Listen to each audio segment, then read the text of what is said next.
એથી તો મેં પીડાનું પડીકું વાળી દીધું. એને વેચાતું તો શું, કોઈ મફતમાં પણ ક્યાં લે છે. એથી તો મેં મારી પીડાનું પડીકું વાળી દીધું ને દોસ્ત વીતેલી ક્ષણો ખોલી નિરખવાનું છોડ હવે.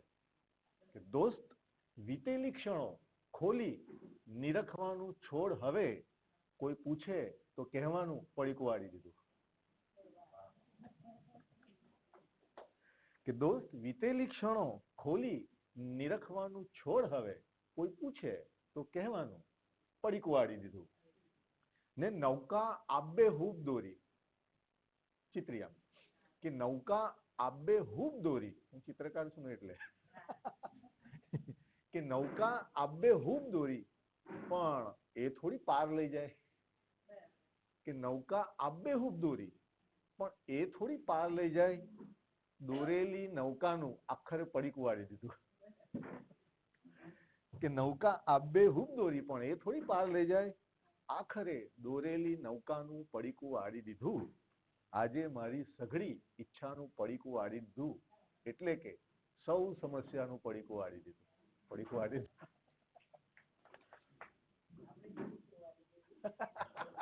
અહમનું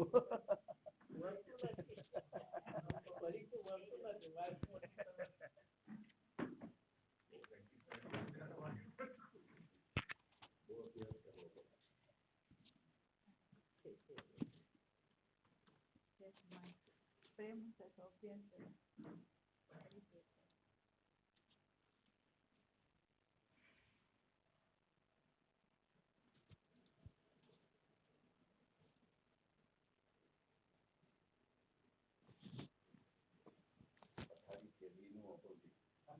હા હા પથારી ફેરવીને ઓપોઝિટ બધું કરી દીધું.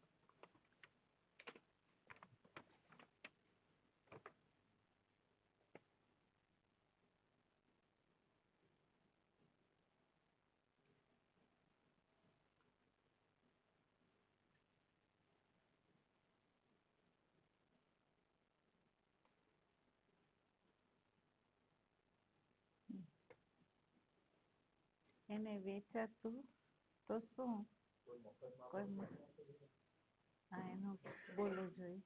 બોલો તમે આમ. એટલે આપણી પીડા જે છે એને કોઈ વેચાતી પણ ન લે. કોઈ મફતમાં આપીએ ને કારણ કે આપણી પીડાને કોઈ સાંભળવા તૈયાર થાય નહીં. કારણ કે પીડા એ પીડા છે, બીજાને પણ પીડા જ આપે. એટલે આપણે આપણી પીડાનું પડીકું વાળું મૂકી દેવાનું. એને આગળ વ્યક્ત જ નહીં કરવાની.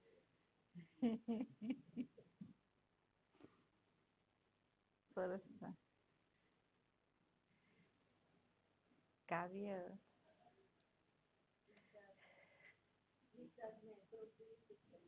તમારો વિષય ચાલ્યો છે વિષાદ, બરાબર. અને વિષાદમાં તમે શું સમજ્યા ને તેનો ઉત્તર તો કાવ્યમાં આપી દીધો છે. બોલો એટલે શું સમજ્યા છે?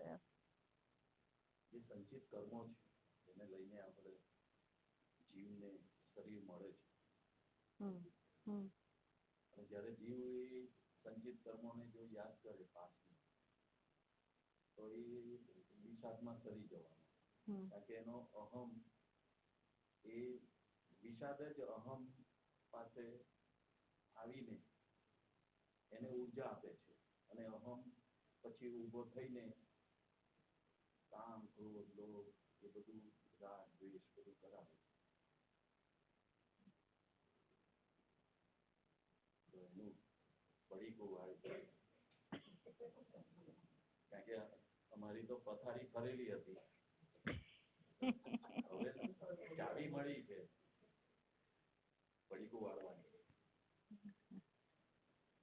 બહુ બહુ ઊંડા ઉતરજો. આ વિષય જે ચાલે છે એ વિષયની અંદર જો તમે સમજી જાઓ ને અને સમજ્યા પછી પ્રેક્ટિકલમાં જો ઉતરો ને તો તમારા પ્રેક્ટિકલની અંદર તમારી આંખથી જ તમે જે દર્શન કરશો એમાંથી જે સમજ પ્રગટ થશે ને એ સાચું જ્ઞાન હશે અને એ જ્ઞાન જ તમને તારી દેશે.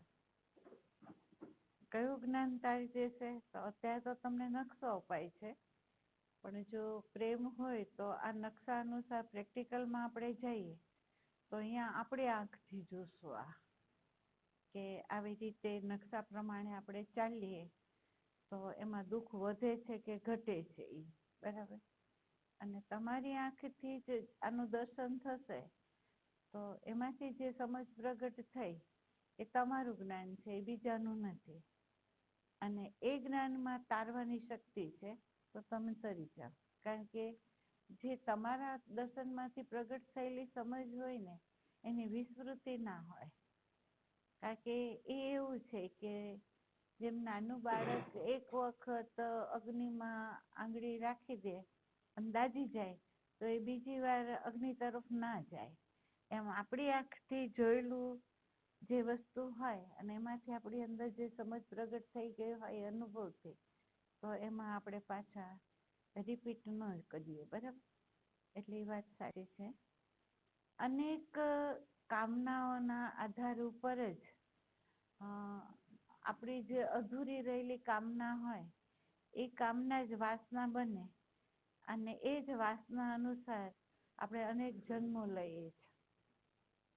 આપણા અનેક જન્મ જે છે આમાં ઈચ્છા શબ્દ છે એ બીજો અર્થ લઈએ તો કામના છે. તો અનેક કામનાઓ જે હોય એમાંથી અધૂરી રહી ગયેલી જે કામના હોય એ વાસનાનું રૂપ લે અને એ જ વાસના જે છે એ આપણને 84 લાખ યોનિઓમાં આપણને ઘુમાવી દે છે. તો અહીંયા એમ કે જે વ્યક્તિને ખબર પડી કે મારી આ ઈચ્છાઓ જ મને 84 લાખ યોનિઓમાં ઘુમાવે છે, તો એને પોતાના દર્શનમાંથી જો સમજ આ પ્રગટ થઈ ગઈ હોય તો એ એનું પડીકું વાળી દેશે, બીજા તો નહીં વાળી શકે, બીજા બુદ્ધિના જ્ઞાનથી તો એ નહીં વાળી શકે. પોતાના નેત્રના માધ્યમ દ્વારા જોવાયેલું જે દર્શન હોય એમાંથી જે સમજ પ્રગટ થઈ હોય તો જ પડીકું વળે, નહીં તો પડીકું વળે નહીં, બરાબર? તો એ પડીકું વાળીએ તો શું થાય? તો કે અનેક સમસ્યાનું નિવારણ થઈ જાય. આપણને જે સમસ્યા છે ને એનું નિવારણ થઈ જાય. એક એમ કે જીવ હતો તે બહુ દુઃખી હતો, તો ભગવાન આગળ ગયો અને એમ કહ્યું કે ભગવાન એક કામ કહું તો કહેશું, આ દુઃખમાંથી મને મુક્તિ આપો. એટલે ભગવાન એમ કહ્યું કે ભાઈ આ દુઃખમાંથી મુક્તિ તો તને કેવી રીતે આપું? તો તું એક કામ કરશો, બધાને જેટલાને દુઃખ હોય ને ઝાડમાં પોટલું વાળીને ટીંગાડી આવો અને પછી જેને જે જોતું હોય ને એ તમે લઈ લો એમ. એટલે બધાને તો દુઃખમાંથી મુક્ત થવું હતું, એટલે બધાએ પોતપોતાનું દુઃખનું પોટલું વાળીને ડાળીએ ટીંગાડી આવ્યા. તો બીજે દિવસે લેવા જવાનું હતું એટલે બધાને એમ હતું કે આપણા કરતાં આને દુઃખ ઓછું છે, આના કરતાં આને દુઃખ ઓછું છે, બધાના મગજમાં એવો વિચાર હોય. એટલે બધા લેવા ગયા ને પણ જેવું બીજાનું લેવા જતા હતા ને એટલે સંશય ઉઠ્યો કે ભાઈ મારા કરતાં આ પોટલામાં વધારે દુઃખ હશે તો, અને એ અજાણ્યું છે, બીજાનું પોટલામાં જે દુઃખ છે એ તો અજાણ્યું છે એમ. તો હવે શું કરીએ એમ? એટલે બધા મૂંઝાણા અને છેલ્લે નક્કી કર્યું કે આપણે આપણું જ પોટલું લઈને પાછા ચાલો. કારણ કે કોકના પોટલામાં વધારે હોય તો આપણને વધારે આવી જશે, એટલે એમાં તો વિશ્વાસ નહીં થાય. અને આ તો આપણું જાણીતું છે દુઃખ, તો વાંધો નહીં આપણું જ લઈ આવીએ પાછું. તો આપણે એમ જ કરીએ છીએ. પણ જો એ સમસ્યાથી મુક્ત થવું હોય તો એનું પડીકું વાળી દેવાય, કોઈ ઝાડમાં ટીંગાડી ન હોય ને બદલાવી પણ ન હોય. બરાબર. અને આ જે પીડા છે તો કોઈ મફત પણ આપે ને તો આપણે લઈએ એમ નથી, કારણ કે આપણે આપણી જ પીડા દેવા તૈયાર છીએ, બીજાની લેવા ક્યાંથી તૈયાર હોય, બરાબર?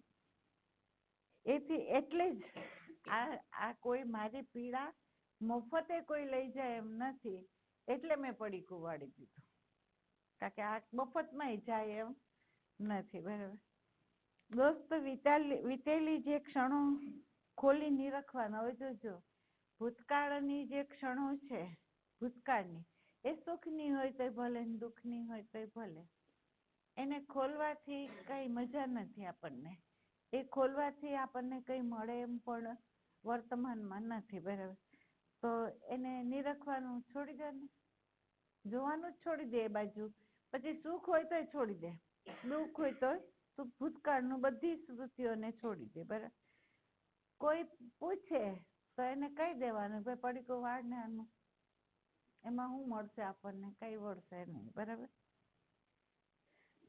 કોક ચિત્રકારે સરસ મજાની નૌકા દોરી ભાઈની જેમ, અને એને ખબર પડી કે આ નૌકા જે છે એ મને ક્યાંય લઈ જાય એમ નથી, કારણ કે આ તો ચિત્રમાં દોરાયેલી, બરાબર?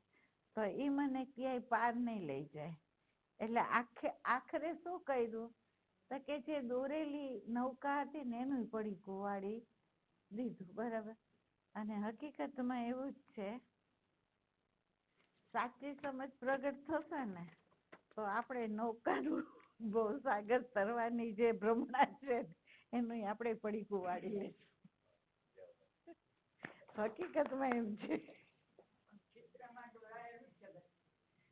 અરે વાહ,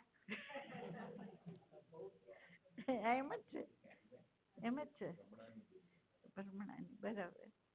જોજો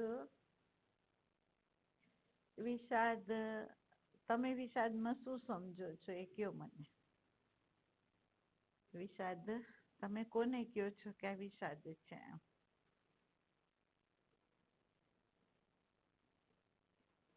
સાહેબે એક સરસ દાખલો આપ્યો હતો.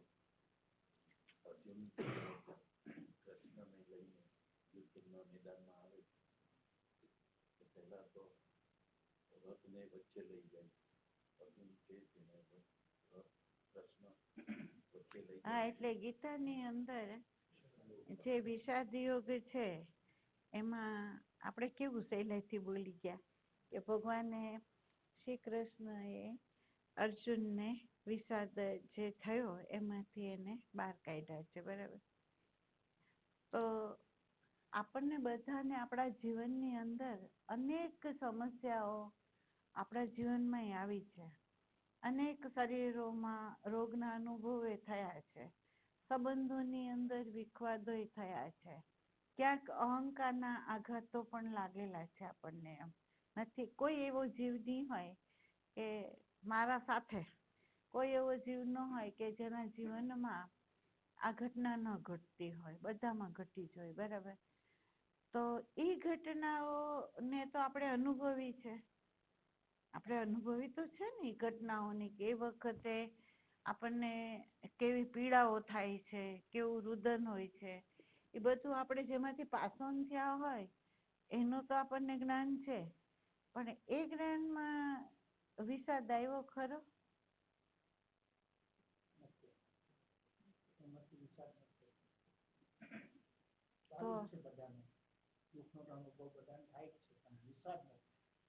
બરાબર. જોજો વિષાદ જોવાથી ના થાય, આ જોજો અનુભવવાથી ના થાય. વિષાદ છે ને આ બહુ સમજજો, અને કે વિષાદ એમ ના થાય. વિષાદ ગમે એવા ભયંકર દુઃખો તમે આવે ને તો આ અહંકાર છે ને એ એટલો કાયર છે કે એમાંથી ભાગવા માટે અનેક ઉપાયો એ કરી લે. એમાંથી, એ દુઃખમાંથી ભાગવા માટે એ અનેક ઉપાયો કરી લે, પણ આ વિષાદની અંદર એ સામે ના આવી શકે, બરાબર? અને એ ગમે એટલા ઉપાયો કરીને, સમાધાન કરીને એ જીવી લે છે અંદર, બરાબર? તો વિષાદ કોને થાય? ખરેખર સાચો વિષાદ જે અર્જુનને થયો એવો સાચો વિષાદ કોને થાય કે જેથી એના માટે રસ્તો ખુલી જાય મોક્ષનો? કોને થાય?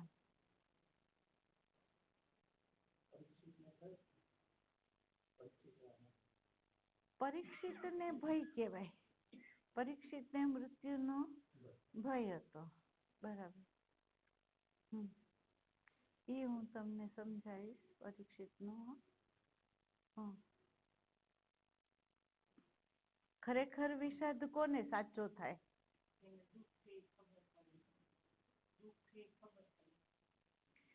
તો આપણા જીવનમાં અનુભવ થયો એમાં તો આપણને એટલી તો ખબર પડે છે કે આ દુઃખ છે. હમ. હા હા.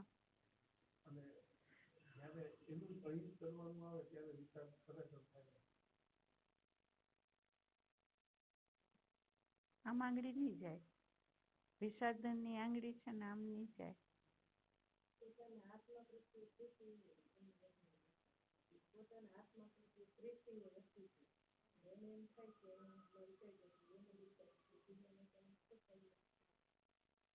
કઈ ગતિ થાય એ વિષાદ ન બને. જો આપણે અત્યારે જે વિષય ચલાવીએ છીએ એ વિષયની અંદર દુઃખની નિવૃત્તિ, આપણે અત્યારે પીડામાંથી મુક્ત થવા માટેનું અત્યાર સુધી આપણને ખબર પડે છે કે એનો મૂળ સ્ત્રોત જે છે એ નિજી સ્વરૂપનું અજ્ઞાન અને અહંકાર સાચો છે એવી ભ્રમણા, સાધનનો ઉપયોગની અજ્ઞાનતા, એને લીધે આપણે આ દુઃખમાંથી મુક્ત નથી થઈ શકતા. બરાબર. અને સત્સંગ અત્યારે આપણને સમજાવી રહ્યો છે કે તમારું નિજી સ્વરૂપ શું છે. બરાબર. બીજું એ સમજાવી રહ્યું છે કે આ સાધન છે એ સાધનનો કઈ રીતે ઉપયોગ કરવામાં આવે કે જેથી એની ઉર્જા બચે અને ઓબ્ઝર્વેશન કરી શકાય. બરાબર. એટલે સાધનની ઉપયોગિતાનું ભાન કરાવે છે. અને જે આ અહંકાર છે જેને તમે સત્ય માન્યો છે, તો એ અહંકાર જે છે એ સત્ય નથી. એ કોના આધાર ઉપર છે? તો કે સમાજ અને ધર્મના આધાર ઉપર એનું અસ્તિત્વ છે. એ તમારામાંથી પ્રગટ થયેલું એ હું નથી. બરાબર. એટલે એ બહારનો છે. એ આપણને આ સંત નકશા આપીને આપણને સમજાવી રહ્યું છે. બરાબર. હવે એ જ્ઞાન આપણને જો થાય કે ભાઈ વર્તમાન એટલે ભાન, બરાબર, વર્તમાન એટલે હોશ, વર્તમાન એટલે સાક્ષી, તો એ જેને ભાન થયું કે વિશેષ રૂપે આ અંતઃકરણની ઉપાધિએ મારી જે હું છે એ અખંડ છે અને એ અખંડ જે હું છે એના આધારે મારે આ સાધનનો કઈ રીતે ઉપયોગ કરવો એનું જ્ઞાન મને સત્સંગ આપે છે. બરાબર. અને બીજું એ જ્ઞાન આપે છે કે એ અખંડ જે હું છે એને પૂરેપૂરો પ્રકાશવા દેતો કોણ નથી, તો અહીંયા આવરણ શું છે. બરાબર. અને એ આવરણનું ઓબ્ઝર્વેશન જે સાધક કરે તો એ સાધકને પોતાની જાત જ પોતાની સામે આવે. પોતાની જાત જ પોતાની સામે આવે. હવે તમે જોજો કે કોઈ વ્યક્તિ હોય એ બીજી વ્યક્તિના દોષોને જોઈને જો અભિવ્યક્તિ કરવી હોય ને તો એ સહેલાઈથી કરી શકે, એ સહેલાઈથી જોઈ પણ શકે. સામાનું ચરિત્ર જે છે એ સહેલાઈથી જોઈ પણ શકે, એની અભિવ્યક્તિ કરી પણ શકે. પણ એ વ્યક્તિને જ્યારે પોતાની સામે એને આવવું હોય, પોતાની અંદર એને ઓબ્ઝર્વેશન કરવાનું આવે અને જો એ ઓબ્ઝર્વેશન સાચું થાય એને અને એને ખબર પડે કે પોતાની અંદર અનેક હુંનું જે પરિબળ છે, આખી જે ઝાડ છે એ અનેક કામનાઓ લઈને ઊભેલી છે. અંદર અનેક કામનાઓને એ લઈને ઊભી છે અને એ ઊભી છે એના આધાર ઉપર મારી અંદર કામે છે, મારી અંદર ક્રોધે છે, મારી અંદર લોભે છે, મોહે છે, આ બધું મારી અંદર છે. બરાબર. અને એને જ્યારે જોવામાં આવે ત્યારે એને વિષાદ ઉત્પન્ન થાય કે આમાંથી હવે હું કેવી રીતે નીકળીશ. એને મૂંઝારો થાય. એને ત્યારે મૂંઝારો થાય. અને મૂંઝારો ક્યારે થાય છે? પોતાનું ઓબ્ઝર્વેશન એ કરે છે ત્યારે જ એને મૂંઝારો થાય છે. ત્યાં સુધી એને મૂંઝારો થતો નથી. કેમ? તો સામે વ્યક્તિમાં ગમે એટલું હોય ને એને એનો મૂંઝારો એને નથી. એની અભિવ્યક્તિ કરવામાં એને આનંદ છે.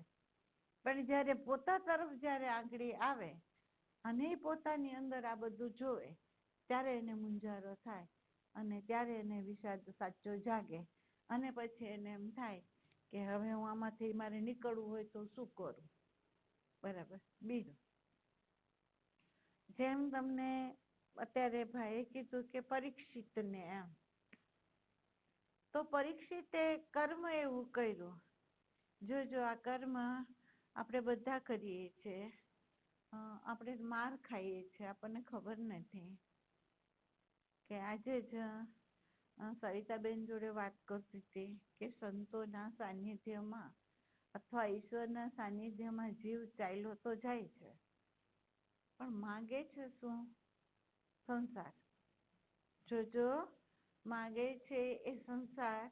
જ્યાં ગયો છે ત્યાં એને ભગવાન માગવાનો છે, એને બદલે સંસાર માંગી લે છે. એમ સંત આગળ જ્યારે જાય છે ત્યારે એમ કે છે કે અમને મુક્તિ જોઈએ છે, મોક્ષ જોઈએ છે, નિર્વાણ જોઈએ છે. બરાબર. અમારી અંદર પ્રેમ પ્રગટ થાય, આનંદ પ્રગટ થાય એવી અમારી અંદર તીવ્ર ઈચ્છા છે. બરાબર. પણ ઈ જ્યારે બોલે છે ત્યારે એક હું છે અંદર.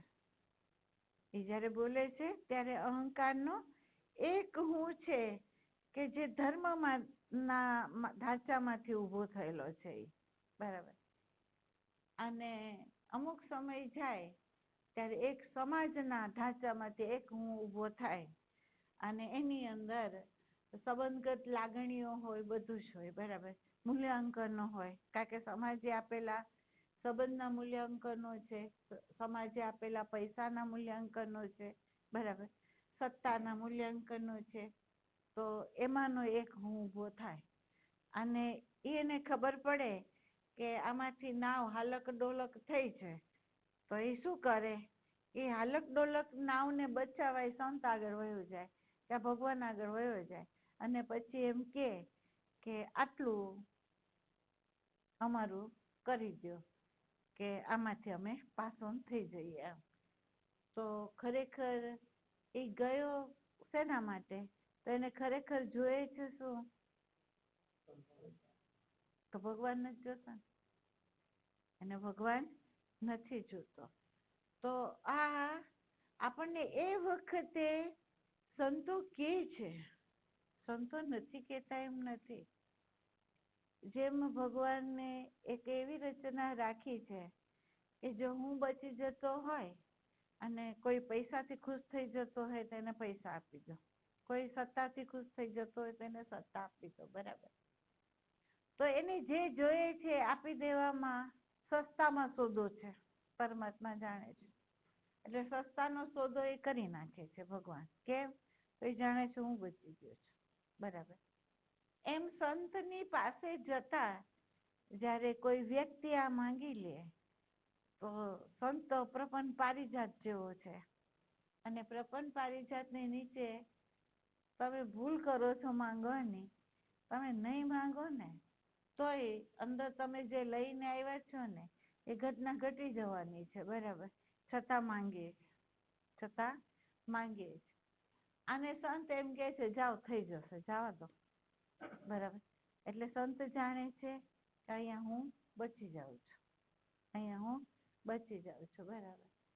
પણ આજ સુધી એવો કોઈ શિષ્ય નથી મળ્યો સંતને કે ભગવાન અમારી કોઈ તમારી વસ્તુ નથી જોતી, આજે અમને તમારી કોઈ વસ્તુ નથી જોતી, અમે તો પ્રેમ કરીએ છીએ તમારા આત્માને અને એ આત્મા સિવાય અમારી આગળ કોઈ માંગે નથી. જોજો, આ ભૂલ ક્યારે નહીં કરતા. હું ના પાડું છું. આ સત્સંગની અંદર હું વારંવાર આ શબ્દો બોલી છું કે સંત આગળ એક સંત એવું શરીર છે કે મંદિર જે છે, સગુણ જે છે એ તો તમને આ વસ્તુ આપવા સર્જાયેલા છે. કેમ? તો એમાં એની મહાનતા થાય છે. બરાબર. તો સંત આ વસ્તુ દેવા સર્જાયેલા નથી.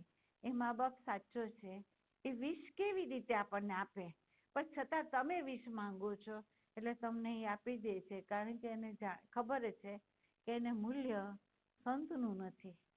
બરાબર. એટલે આ ભૂલ વારંવાર કહેવાથી થાય છે. મહેરબાની કરીને આ ભૂલ ન કરો. ભગવાન એક વખત દે છે, વારંવાર દેતોય નથી. આ હું તમને કહી દઉં. જો તમારી જાગ્રતમાં જાગૃતિ હોય તો સ્વપ્નમાંય જાગૃતિ રહેશે, બરાબર. અને જો તમારી જાગ્રતમાં જ જાગૃતિ નથી તો સ્વપ્નમાં હું જાગૃતિ રહેવાની? એવી પરિસ્થિતિ સર્જાઈ જાય, પરમાત્મા સામે પ્રગટ થઈ જાય, તમારી જાગૃતની જાગૃતિ નથી, તમે શું માગવાના છો? માયાવી વસ્તુઓ, બરાબર. જે માયાવી વસ્તુઓ મૃત્યુ સમયે તમારી સાથે નથી અને છતાં આપણે આ જ વસ્તુ માંગીએ છીએ, બરાબર. તો અહીંયા પરીક્ષિતે સંતના ગળામાં મરેલો સર્પ એને નાખ્યો.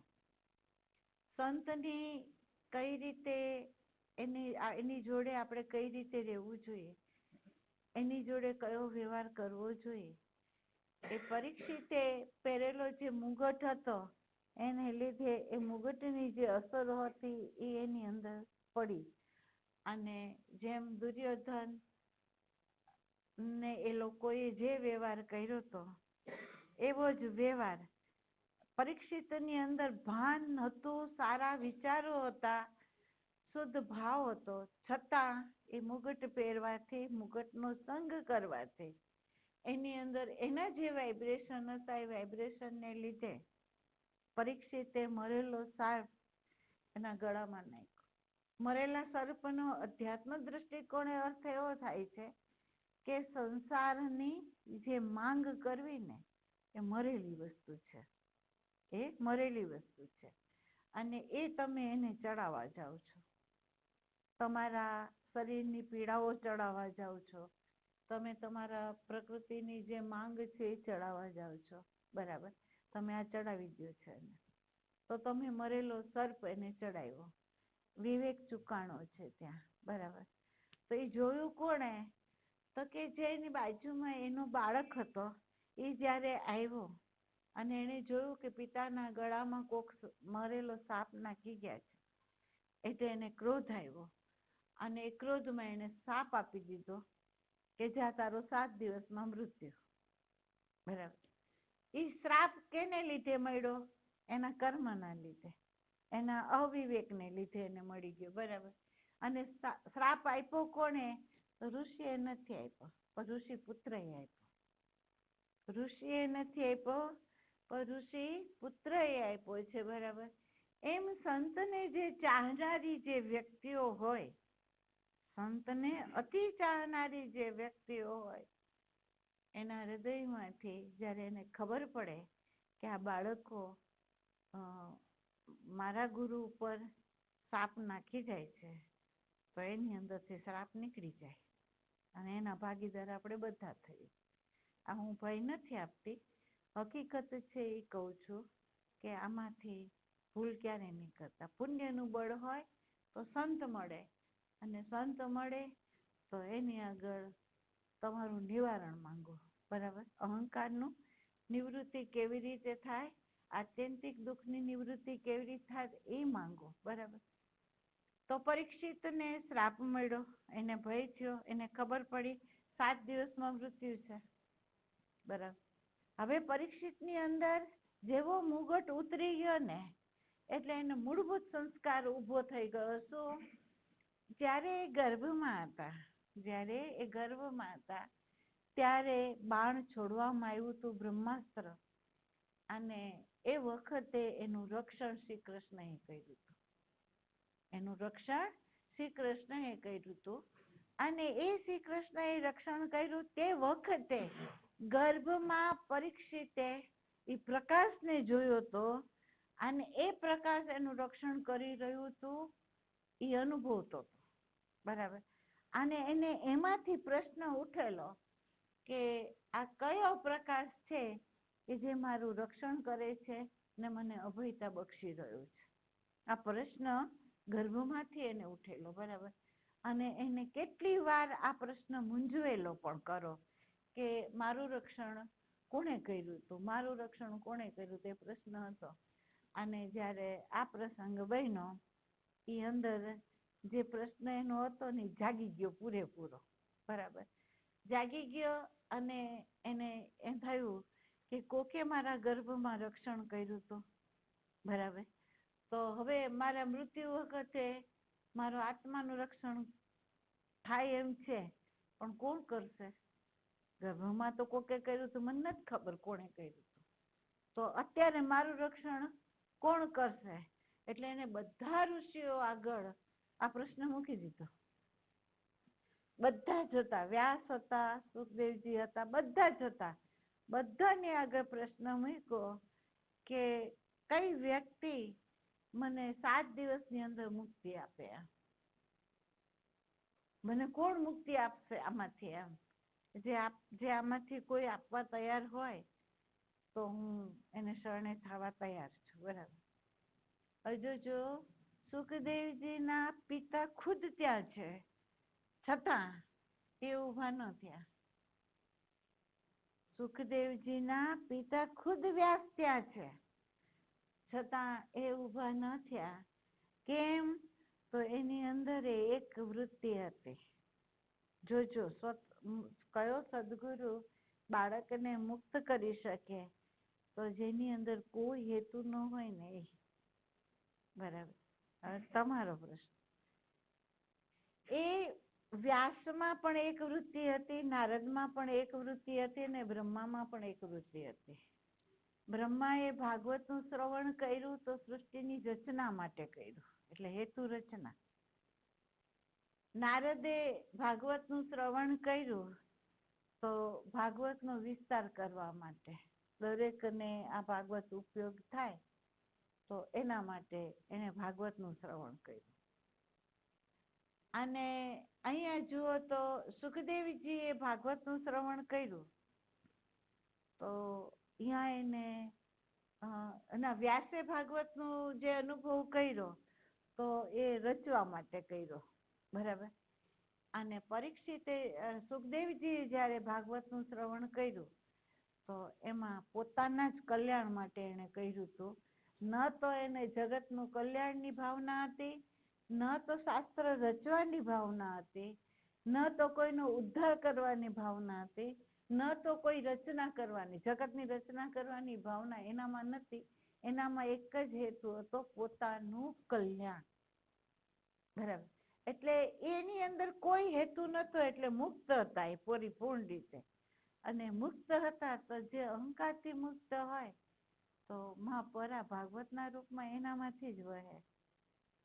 મહાપરા છે ને એ ભાગવતનું આખું જે વર્ણન છે એ પરીક્ષિતની શ્રવણ કરાવવા માટે સુખદેવજી જ પાત્ર બન્યા, બરાબર. અને સુખદેવજી જઈ રહ્યા હતા તો અચાનક એમની સામે આવ્યા, બેસી ગયા, કંઈ પણ પૂછ્યા વગર. પરીક્ષિત બધું છોડીને બેઠા છે, કેમાં એની વૃત્તિ જોડાયેલી નથી, ફક્ત એક જ ઈચ્છા લઈને ઊભા છે કે હું કઈ રીતે મુક્ત થાઉં, બરાબર. અને એ મુક્ત થવા માટે બેઠા હતા તો 7 દિવસ પરીક્ષિતને સુખદેવજીએ શ્રવણ કરાયું, બરાબર. મહાપરા ભાગવતની ધારાને વેટી કરી અને દરેક દિવસે એક એક ગ્રંથિ એની અંદર છૂટતી ગઈ. કેમ? સીધું શ્રવણ હૃદય કરે, સીધું જે શ્રવણ છે એ પરીક્ષિતનું હૃદય કરે છે. અને હૃદય કરે છે એટલે એની અંદર જેટલી ગ્રંથિઓ હતી એ બધી 7 દિવસમાં તૂટી ગઈ, બધી ગ્રંથિ. અને ભાન થઈ ગયું કે પોતે આત્મા છે, બરાબર. ભાન થયું કે પોતે આત્મા છે તો આત્મા ન તો જન્મ છે, ન તો મૃત્યુ છે, ન તો આવન છે, નથી જાવન, નથી આવન કે નથી જાવન, બરાબર. તો હું શેના માટે ભયભીત થયો હતો, બરાબર. એટલે અભય થઈ ગયો. અભય થઈ ગયો તો જે નિમિત્ત હતું જે શ્રાપનું, એ તક્ષક આવીને એને કરડો કર્યો પણ એની અંદર કોઈ હિલચાલ નથી થઈ. કેમ? એને બોધ થઈ ગયો, એને બોધ થઈ ગયો છે, બરાબર. તો એકને શ્રાપ મળવાથી ભય થયો અને મૃત્યુની અંદર એને મુક્તિ કેવી રીતે પ્રાપ્ત થાય એના માટે એની અંદર વિષાદ થયો. અને સંતોની સન્મુખ થઈ ગયા અને સન્મુખ થઈને તરત જ એને માંગ્યું કે મને કોણ મુક્ત કરે એને હું શરણાગત થઈ જવા તૈયાર છું. બરાબર. અહીંયા અર્જુનને જેવા બધા જોયા એટલે એને વિષાદ શું જોયો? પોતાની અંદર. પરીક્ષિતે ભય જોયો અને આણે એની અંદર શોક જોયો. બરાબર. એ બે પોતાની આંખથી જોયો, બીજાની આંખથી જોયો નથી. એને અનુભવ્યું કે આ શોકથી મારા પોતાના જે ગાતરા છે ઢીલા થઈ ગયા છે, મારું જે જ્ઞાન છે અત્યારે પૂરેપૂરું વિસ્મય થઈ ગયું છે. બરાબર. અને હું ઊભા રહેવાને કાબિલિયત નથી અને એ બેસી ગયા એમ. એટલે એને પોતે અનુભવ્યું, પોતાની અંદર એને જોયું અને એને ખ્યાલ આવ્યો કે ક્ષત્રિય હોવા છતાં અત્યારે હું પૂરેપૂરા શોકના વાદળની અંદર ઘેરાઈ ગયો છું. બરાબર. એને પોતે જોયું એટલે. અને એને એ વિષાદ થયો એટલે એને કહી દીધું કે ભગવાન મને આમાંથી તારો, આમાંથી મને મુક્ત કરો. બરાબર. તો જે સાધક છે એ સાધક અત્યારે ઊભો છે ક્યાં? તો ફોર્સ પર્સનાલિટીમાં ઊભો છે. અત્યારે આપણે દાંભિક છે જીવન જીવીએ. બરાબર. દાંભિક જીવન કોને કેવું? કે ખરેખર જેની અંદર જે છે નહીં અને બહારથી બતાવવું. અંદર પ્રેમ છે નહીં અને બહારથી તમે બતાવો છો કે મને પ્રેમ છે. બરાબર. તો ખરેખર સચ્ચાઈ તમારી અંદર છે નહીં, પ્રામાણિકતા તમારી અંદર છે નહીં અને બહારથી તમે બતાવો છો કે અમે સાચા છે, અમે પ્રામાણિક છીએ. બરાબર. સાધક અંદરથી તમે છો નહીં અને બહારથી તમે બતાવો છો કે અમે સાધક છીએ. તો એ થયું દાંભિકતા. બરાબર. હવે એ દાંભિકતા છે એનાથી તમે જ્યાં સુધી મુક્ત ના થાવ, કારણ કે એનાથી મુક્ત થવું બહુ અઘરું છે. કારણ કે તમે બહારનું મોરું સમાજ આગળ ફિટ કરી દીધું છે કે અમે આ છીએ. બરાબર. હવે એ મોરાને તોડવું હોય તો તમારી રાઈટ પર્સનાલિટી જે છે એમાં તમારે આવવું પડે, રિયલમાં તમારે આવવું પડે. બરાબર. તો રિયલમાં આવવા માટે આ કોચલાને તોડવું કેટલું અઘરું પડી જાય. દાંભિકતાનું અઘરું પડે કે નહીં? બરાબર. બીજું એક છે કે પર્સનાલિટી એને કહેવાય કે જે તમારું નથી, જે જ્ઞાન તમારું નથી. જે જ્ઞાન છે એ બહારથી આવેલું જ્ઞાન છે, સમાજમાંથી આવ્યું છે, ધર્મમાંથી આવ્યું છે, આપણે જ્યાં જ્યાં ગયા છે એમાંથી આવેલું જ્ઞાન છે. એ તમારી આંખથી જોયેલું જ્ઞાન નથી. બરાબર. તો આ પર્સનાલિટી જે છે એનો ખરેખર રાઈટ ઉપયોગ એને કહેવાય કે જેવી રીતે તમને ખબર હોય કે સ્ટેજનો હીરો છે એને જે પિક્ચર બનાવનારા હોય એ એને એમ કહી દે કે ભાઈ આટલું જ તમારે બોલવાનું છે, આનાથી અધિક નહીં. બરાબર. બીજું એક છે કે એ વ્યક્તિને પસંદ કેવી રીતે કરે, તો એ પણ જોવે કે આની અંદર વિલનતાનો અર્ક રહેલો છે, આની અંદર સજ્જનતાનો રહેલો છે, આનામાં હાસ્યનો રહેલો છે. આ કલાકાર શેનો છે? તો એનું જ્ઞાન એની પાસે છે. જેમ તમને કહેવામાં આવે છે કે રાજ કપૂર હતો એની અંદર આ વસ્તુ હતી કે નવા નવા પાત્રને શોધતો અને એ પાત્ર એની જે પિક્ચર હોય એમાં કયું પાત્ર શોભે એનું જ્ઞાન એની પાસે પૂરેપૂરું હતું. કારણ કે એની પરંપરા જ કલા હતી, એની પરંપરા એ કલા જ હતી. તો કલાનું જ્ઞાન જેની પાસે હોય એની આગળ ઓળખે હોય તો એની પાસે ઓળખ હતી. બરાબર. તો એ જેની અંદર જે હોય ને એને અહીંયા જ ફિટ કરે, એ જ રોલમાં ફિટ કરે. બરાબર. બીજા રોલમાં ફિટ ન કરે. તો હવે તમે વિચાર કરો કે જન્મ જન્માંતરથી વર્તમાનની અંદર જે તમને કહ્યું હતું કે વર્તમાનની અંદર કોઈ પણ પ્રસંગ બને અને એ પ્રસંગ વખતે સુખ હોય કે દુઃખ હોય આપણે પૂરેપૂરા હાજર હોય અને પૂરેપૂરા હાજર હોય ત્યારે જે ઘટના ઘટી હોય એનું પૂરેપૂરું જ્ઞાન આપણી અંદર હોય. કારણ કે એ આપણી આંખથી જોયેલું છે, આપણા હૃદયથી અનુભવેલી વસ્તુ છે. બરાબર. એની વિસ્મૃતિ ન હોય. એ અર્ક છે અને એ તમારું એસન્સ છે. બરાબર. હવે એસન્સની અંદર એવું હોય કે જે તમને બોધ ગત જન્મનો થયો છે ને એનું ભાન તમારી આગળ છે. એનું ભાન કરાવવા માટે અત્યારે કોઈ વ્યક્તિની જરૂર નથી. એનું ભાન તમારી આગળ છે. એ સ્વયંભૂ છે.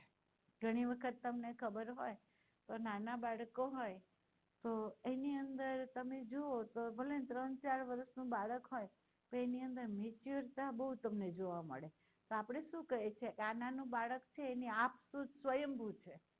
એને કોઈને કેવું નથી પડતું કે તું આમ કર, બરાબર? એની પોતાની એ સમજ છે.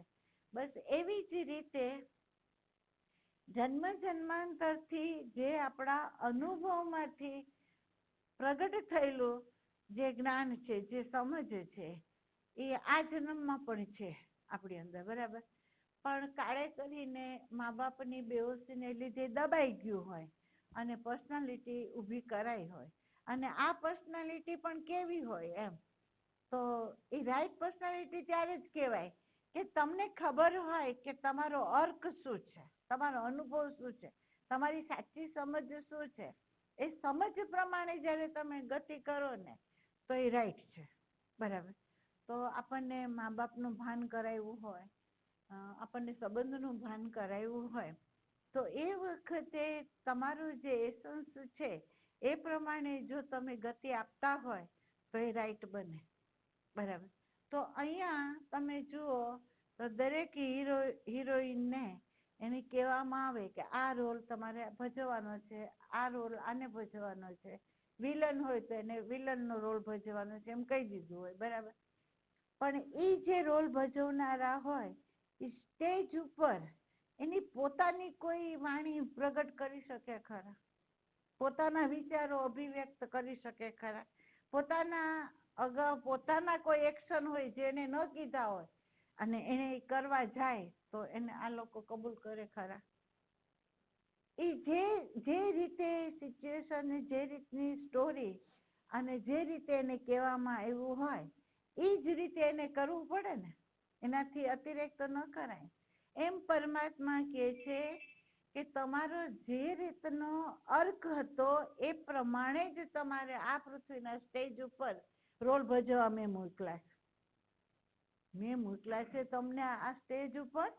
જે રીતનો તમારો અર્ક છે એ પ્રમાણે જ તમને આ ભૂમિ ઉપર મોકલા છે, બરાબર? અને આ ભૂમિ ઉપર તમને મોકલા છે એમાં તમારે ધ્યાન એ દેવાનું છે કે તમારી પર્સનાલિટી રાઈટ હોવી જોઈએ, ફોલ્સ નહીં હોવી જોઈએ. અને એનો ઉપયોગ કેવી રીતે કરવાનો તો તમારું જે નિજી સ્વરૂપ છે એમાં બેહોશ નથી થવાનો, ખાલી રોલ જ ભજવવાનો છે, એનું ધ્યાન રાખવાનું છે. અને એ રીતે તમારે આટલો જ રોલ ને આટલું જ બોલવાનો ને આટલો જ વ્યવહાર કરવાનો, એનાથી અતિરેક નહીં જોવાનું. એ આપણને કહીને અહીંયા મોકલા છે. અને અહીંયા આવીને આપણે બેહોશ થઈ ગયા અને જે કરવાનું તો એ રોલ નથી કરી રહ્યા આપણે, બરાબર? તો અહીંયા જે એસન્સ છે તમારું, એ એસન્સ પ્રમાણે તમે ગતિ આપો તો તમારી રાઈટ પર્સનાલિટીને લીધે થશે શું? તો જે એસન્સ છે એ પ્રમાણે તમે ગતિ આપો છો તો તમને ભાન છે કે કેમાં તમારી અતૃપ્તિ છે અને કેમાં તમારી તૃપ્તિ છે. જેમાં તૃપ્તિ હશે એ તમે નથી જ માંગવાના, જે તમારી અતૃપ્તિ હશે ને એ જ તમારી માંગ હશે, બરાબર? અને એ અતૃપ્તિ જે છે એની તમે માંગ જે છે એ તમે પૂરી કરવા જાઓ તો જો તમને સોલનું જ્ઞાન ના હોય, તમારા આત્માનું જ્ઞાન ના હોય તો એ રાઈટમાં જશે કે રોંગમાં જશે? રોંગમાં જાય ને.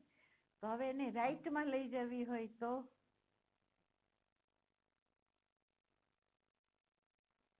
જીવન છે આપણું, જીવન તો પ્રારબ્ધને પૂરું કરવા માટે તો આપણને આપ્યું છે, બરાબર? તો હવે જીવનની અંદર રાઈટમાં આપણે જવું છે તો આ એસન્સનો ઉપયોગ આપણે કઈ રીતે કરશું? બેહોશીમાં કરશું કે હોશપૂર્વક? જોજો, હોશ એ રાખવાની છે કે તમે આના પ્રકાશક છો, તમે આના આધાર છો. તમે આના પ્રકાશક છો, તમે આના આધાર છો, બરાબર? અને એ આધારના આધાર ઉપર તમારી અંદરનો જે એસન્સ છે એ પ્રમાણે તમારી વ્યવહારમાં તમારે ગતિ કરવાની છે, બરાબર. અને તમે ગતિ કરો ત્યારે પણ તમને એ ખબર હશે, કેમ તો નિજી સ્વરૂપનું જેને ભાન હોય તો એને સાધનનું જ્ઞાન થાય, બરાબર. અને જેને સાધનનું જ્ઞાન થાય તો એને ખબર છે કે મારે ઉર્જાનો ઉપયોગ કેટલો કરવાનો છે, ક્યાં કરવાનો છે, કેવી રીતે કરવાનો છે અને કેવી રીતે એને બચાવવાનો છે. આ બધું ભાન એને સત્સંગમાંથી મળી ગયું હોય તો એ વ્યક્તિ આ એસન્સનો ઉપયોગ રાઈટ પર્સનાલિટીના માધ્યમ દ્વારા એ કેવી રીતે કરશે. આપણે કહીએ છીએ ને કે પ્રારબ્ધ તો ભોગવવું પડશે, પણ પ્રારબ્ધ ભોગવતા ભોગવતા સંચિતને બાળવાના છે અને ક્રિયમાણ કરવાના નથી. સંચિતને બાળવાના છે અને નવું આપણે ઊભું કરવાનું નથી, તો કેવી રીતે કરશું?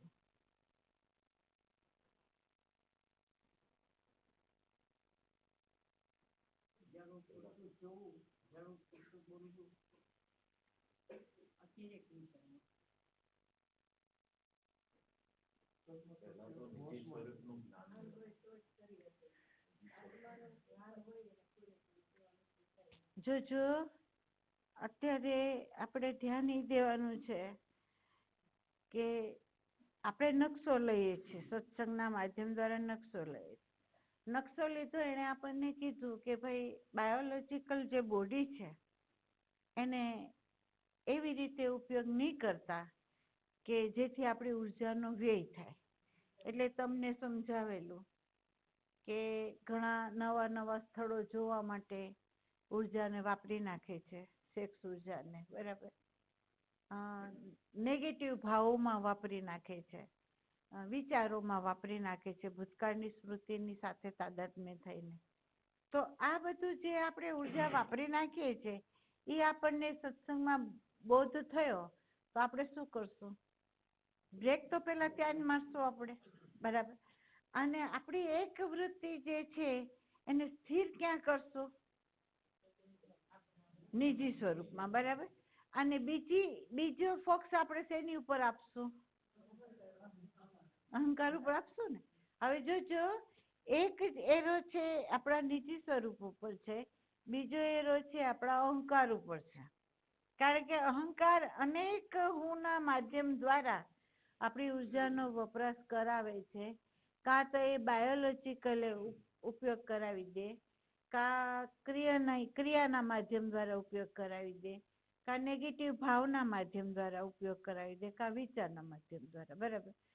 એની ઉપર તમે ઓબ્ઝર્વેશન રાખો તો તમને ખબર પડે કે આમાં જેમાંથી ક્યાંયમાંથી જાય, પેલે બીજે ત્રીજે માળે જાય, તો અહીંયા આપણે સ્થિર રહેવાનું છે, ઓબ્ઝર્વેશન કરવાનું છે કે અત્યારે એને જરૂર છે આમાં જવાની. પેલે માળે જાય, બીજે માળે જાય, ત્રીજે માળે જાય, તો એને જરૂર છે અત્યારે? નથી જરૂર. નથી જરૂર તો એને નહીં જવા દેવી. જરૂર છે તો એને ખપ પૂરતી તમે જવા દો, ખપ પૂરતી તમે એને જવા દો, બરાબર. પણ સભાન ક્યાં રહો? તો એક તમારો એરો છટકવો નહીં જોઈએ અને બીજો તમે જેને જોઈ રહ્યા છો ને અહીંયાથી તમારી આંખ બીજી બાજુ જવી નહીં જોઈએ. તમને ખબર હોય, ચોર એ જોતો હોય કે આનું બે ધ્યાન ક્યારે થાય તો હું ઘૂસી જાઉં, બરાબર. પણ કોઈ વ્યક્તિ બે ધ્યાન ન થાય તો ચોરની તાકાત છે આપણા ઘરમાં એ ઘૂસી જાય? નહીં ને. એવી જ રીતે આપણી અંદર કોઈ પણ હું જે છે, જે અહંકારમાંથી ઉત્પન્ન થાય છે, એ હું આપણી અંદર ઘૂસી ક્યારે જશે? કે જો આપણે ચોકી બરાબર નહીં કરતા હોય તો, બરાબર. પણ આપણે જો ચોકી બરાબર જાગૃતિ પૂર્વક કરીએ તો એ ઘૂસશે નહીં, બરાબર. એ સભાન રહેશે, બરાબર.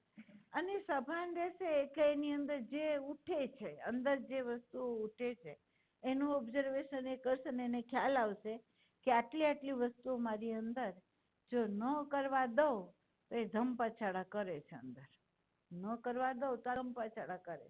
અને મારો કાબુ રહે છે ક્યાં સુધી?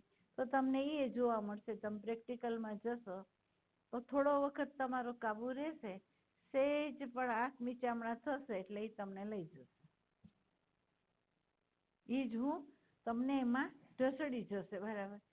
પણ જેને ખરેખર આત્મા પ્રત્યે પ્રીતિ હોય અને એને સાધન પ્રત્યે પણ એનું મૂલ્યનું ભાન હોય તો એ નહીં જવા દે, એમાં એને નહીં જવા દે, બરાબર.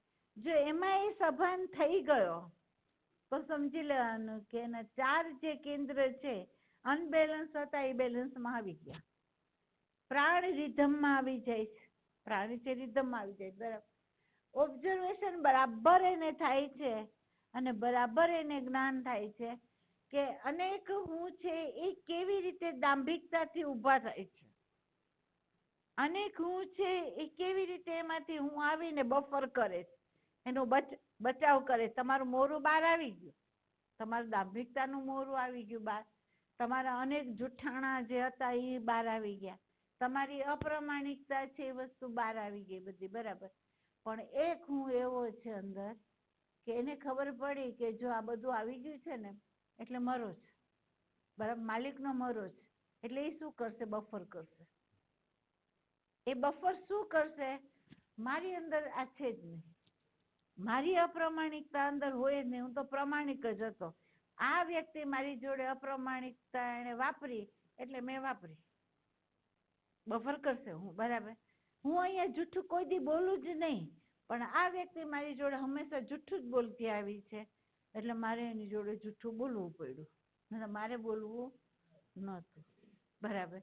હવે તમે જોજો જ્યાં અનેક હુંનું સામ્રાજ્ય હોય એમાં કયો હું આવીને દાંભિક રૂપ પ્રગટ કરે, કયો હું આવીને બફર કરે, કયો હું છે એ પ્રમાણિકતાનો દાવો કરે અને કયો હું છે કે બીજાની ઉપર દોષનો ટોપલો ઓઢાડી અને પોતે પોતાનો બચાવ કરી નાખે. આ રમત ચાલે છે શેમાં? તો અનેક હુંની અંદર. અને જો આ બધા પકડાઈ જાય અને તમને આનું જ્ઞાન થઈ જાય તો વ્યક્તિને ખબર છે કે એક જ વ્યક્તિ અનેક રૂપ ધારણ કરીને આપણી જોડે રમી રહ્યો છે, બરાબર. તો એ રમતની જો તમને ખબર પડી ગઈ હોય તો તમે સ્પેસ કરવાના એનાથી, તમે સ્પેસ કરવાના, બરાબર. અને બીજું એક છે કે પ્રારબ્ધ છે તો તમારે ભોગવવાનું છે, બરાબર. પણ જે ભૂતકાળ છે તમારી સામે, એ ભૂતકાળ એવો છે કે જો એની સાથે તમે તાદાત્મ્ય થઈ જાઓ તો એ ક્રિયમાણ કર્મ તમને કરાવી દે, નવું કર્મ એ કરાવી દે, બરાબર. પણ જો તમે ભૂતકાળ સાથે તાદાત્મ્ય ન હો અને પ્રેઝન્ટ મોમેન્ટમાં જો તમે હો તો રિયાલિટી છે એ તમને બતાવે, સાચું જે છે એ તમને બતાવે, અને સાચું જે બતાવે તો એમાં તમે કઈ કર્મ કરવા તત્પર નહીં થાવ, બરાબર. ભૂતકાળની સ્મૃતિ એમ કે આ વ્યક્તિએ તમારી જોડે આવો વ્યવહાર કર્યો છે, બરાબર. અને જો તમે એની સાથે તાદાત્મ્ય થઈ ગયા તો તમે અત્યારે આની જોડે આ વ્યવહાર કરશો, પરિણામ શું આવશે? નવું કર્મ પાછું બાંધ્યું તમે અને તમારા માટે નવો જન્મ ઉભો કરી દીધો. તો સંચિત બળે ક્યારે? સંચિત છે એ બળે ક્યારે? તો કે ક્રિયામાન જે વર્તમાન જે છે વર્તમાનની અંદર તમારો એક એરો તમારા નિજી સ્વરૂપમાં જો રહે અને બીજો એરો જે છે એ અહંકાર સાથે જોડાયેલો રહે અને એને સતત પ્રકાશતો એ રહે ને તો અંદરથી અંકુર ફૂટતું જે વસ્તુનું હોય ને એની પર તમારું કામ થાય કે આ અંકુર અત્યારે મારું ઈચ્છાનું પ્રગટ થયું છે, બરાબર. અને આ ઈચ્છા છે એ મારા આત્માને પોષતી નથી, આ ઈચ્છા છે એ મારી આત્માને પોષતી નથી, મારા અહંકારને પોષે છે. તો તમે એ ઈચ્છાને તમારી એનર્જી નહીં આપો, તમે ત્યાં તમારી મૂડી તમે રોકાણમાં નહીં કરો. કેમ? તમને ખબર છે કે આ ખોટનો ધંધો છે, તમને શું ખબર પડે છે કે આ ખોટનો ધંધો છે એ મારે કરવાનો નથી, બરાબર. તો હવે એમાં જો સજાગ થઈ જાય તો ક્રિયમાણમાંથી બચી ગયું, ક્રિયમાણમાંથી બચી ગયો, બરાબર. સંચિત હતું એ ભલે ઊભું થયું અંદરથી પણ તમે એને પોષણ ના આપ્યું તો એ વિકાસ પામ્યું નહીં, મુરઝાઈ ગયું, બરાબર. તો હવે તમે જુઓ કે સંચિતને બાળવું એ પણ એટલું સહેલું નથી, સતત જાગૃતિ માંગે છે આપણી આગળ, બરાબર. અને ક્રિયમાણ છે એ પણ જાગૃતિ માંગે છે કે ભૂતકાળની સાથે જો તમે તાદાત્મ્ય થઈ જાઓ તો ક્રિયમાણ તમે કરી જ લો છો, નવું કર્મ તમે કરી જ લો છો.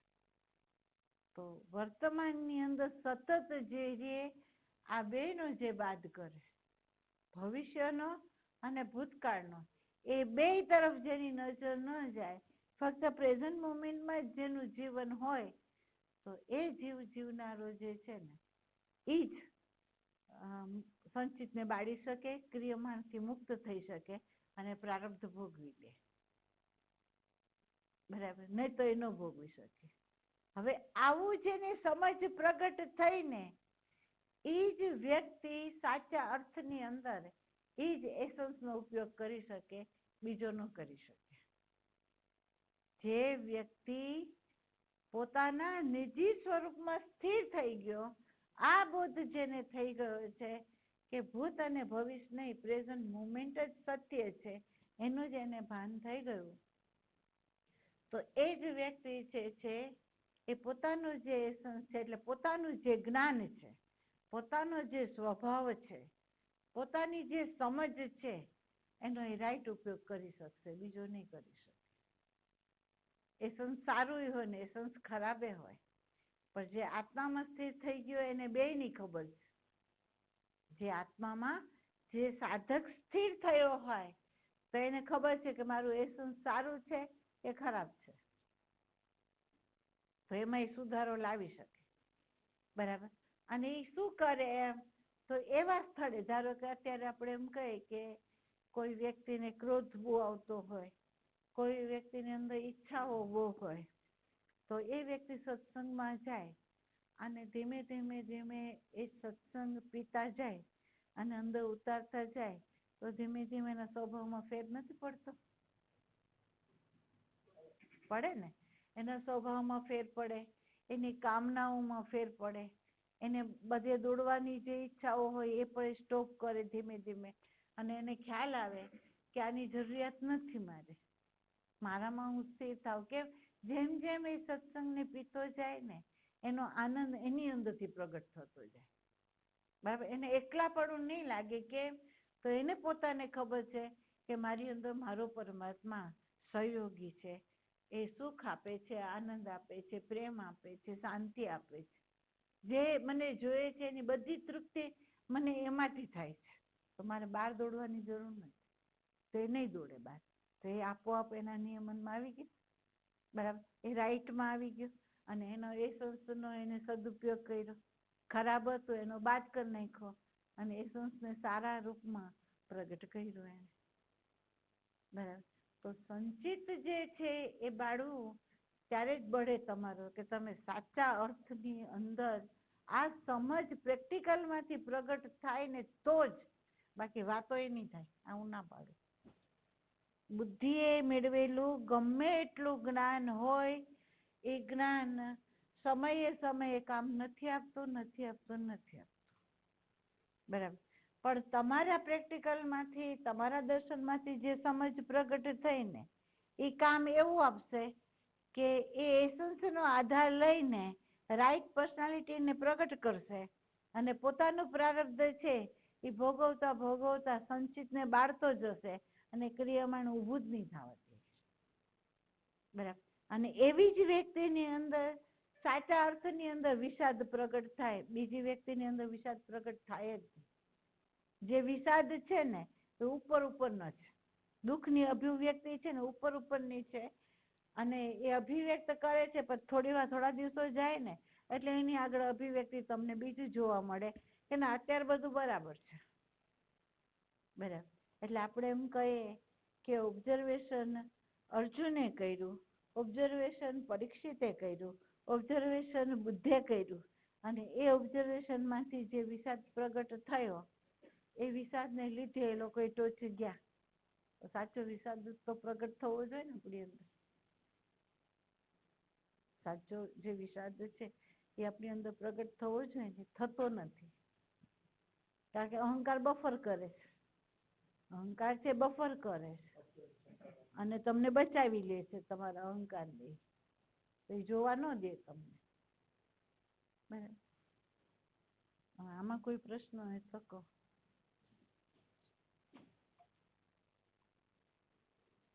વિચારનું એવું છે કે વિચાર તો આપણે ભલે વર્તમાનમાં કોઈ પણ કામ કરીએ કે બેસીએ તો વિચાર તો આવે જ રાખે છે. એ વિચાર બંધ નથી થતો. જો વિચાર બંધ આપણે કરવાય નથી. આ ધ્યાન દેજો. વિચાર તો એની રીતે આવવાના ને જવાના. જેમ રસ્તો હોય ને કેમ ટ્રાફિક ક્યારેક ભીડમાં હોય, ક્યારેક રડાખેડા માણસો જતા જોવા મળે, બરાબર? એમ ક્યારેક આપણી અંદર ટ્રાફિક હોય, ક્યારેક રડાખેડા વિચારો હોય. એ વિચાર નડતર નથી, આ સમજી લેજો. વિચાર છે ને એ નડતર નથી, પણ વિચાર પ્રત્યેનું જે મૂલ્ય છે ને એ આપણને બાંધે છે. એ વિચાર છે એનાથી આપણી ઉર્જા ના ના ના ના, એની સાથે તમે જોડાઓ અને એના વિશે તમે જ્યારે પ્રયત્ન કરવા જાઓ કે આ ન આવવા જોઈએ, કે આ બરાબર છે અથવા નથી બરાબર, એ તમે જે અંદરથી અભિવ્યક્તિ કરો છો ને એ તમને ઉર્જા ખાઈ જાય. વિચાર વિચાર છે. વિચારનું ખરેખર જોઈએ તો વિચાર મૃતપાય છે. વિચાર છે ને મૃતપાય છે. એ જીવંત ક્યારે બને કે તમે એની સાથે તાદાત્મ્ય થયો ને તમે એને જીવંત આપો ત્યારે. ધારો કે તમે એમ કહો કે અજામિલે જોયું, બરાબર? તો જોયું એ વિચારે એને દોરી નથી ગયું, પણ ક્યારેય દોરાયો તો એને જીવંત આપી દીધી. એને એ વિચારને જીવંત આપી દીધી અને ત્યાં વયો ગયો, બરાબર? હવે તમે જોજો, તમને કીધું કે આ 3 વસ્તુ ભલે એ લોકોએ કરી, પણ આપણે એ કરવાનું નથી. વિચારને મારવાનો નથી, વિચાર વિશે બબડાટે કરવાનું નથી, વિચારથી ભયભીતે થવાની જરૂર નથી. પણ વિચાર છે એના મૂલ્યને તોડી નાખો કે આ કોઈ મૂલ્ય નથી. કેમ આ વિચારનું? જોઈ એને તમે એમને એમ જોયા કરો તો આવ્યો છે ને એવો એની જગા ઉપર વયો જો, બરાબર?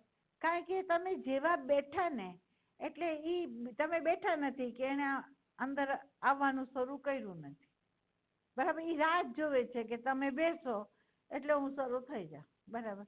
પણ તમે એની સાથે તાદાત્મ્ય ન થાવ તો ભલે ના આવતા, આપણને શું? એને આપણે મૂલ્ય નથી આપવું. સારા હોય તો નથી આપવું, ખરાબ હોય તોય નથી મૂલ્ય આપવું. એને મૂલ્ય વગરના કરી લેવા છે. તો એ થોડો વખત રહેશે પછી એને મેળે વહી જશે. કેમ? તો એને ખબર છે કે આ વ્યક્તિ મને મૂલ્ય નથી આપતી. હવે અહીંયા શું જોવું?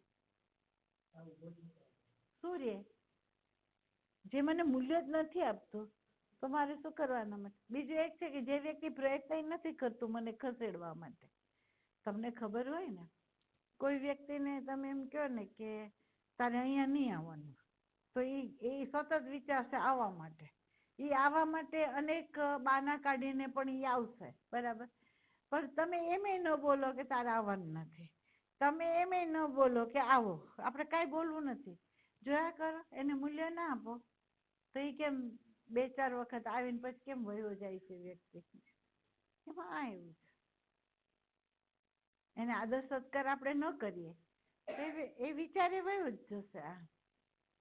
એટલે વિચાર તો રહેવાના છેક સુધી. સંતોને ન રહેતા. હું તો એમ કહું, સંત જરાક શાંતિઓ નથી ને તમારા બધાના વિચાર એની અંદરથી પાસન થાય.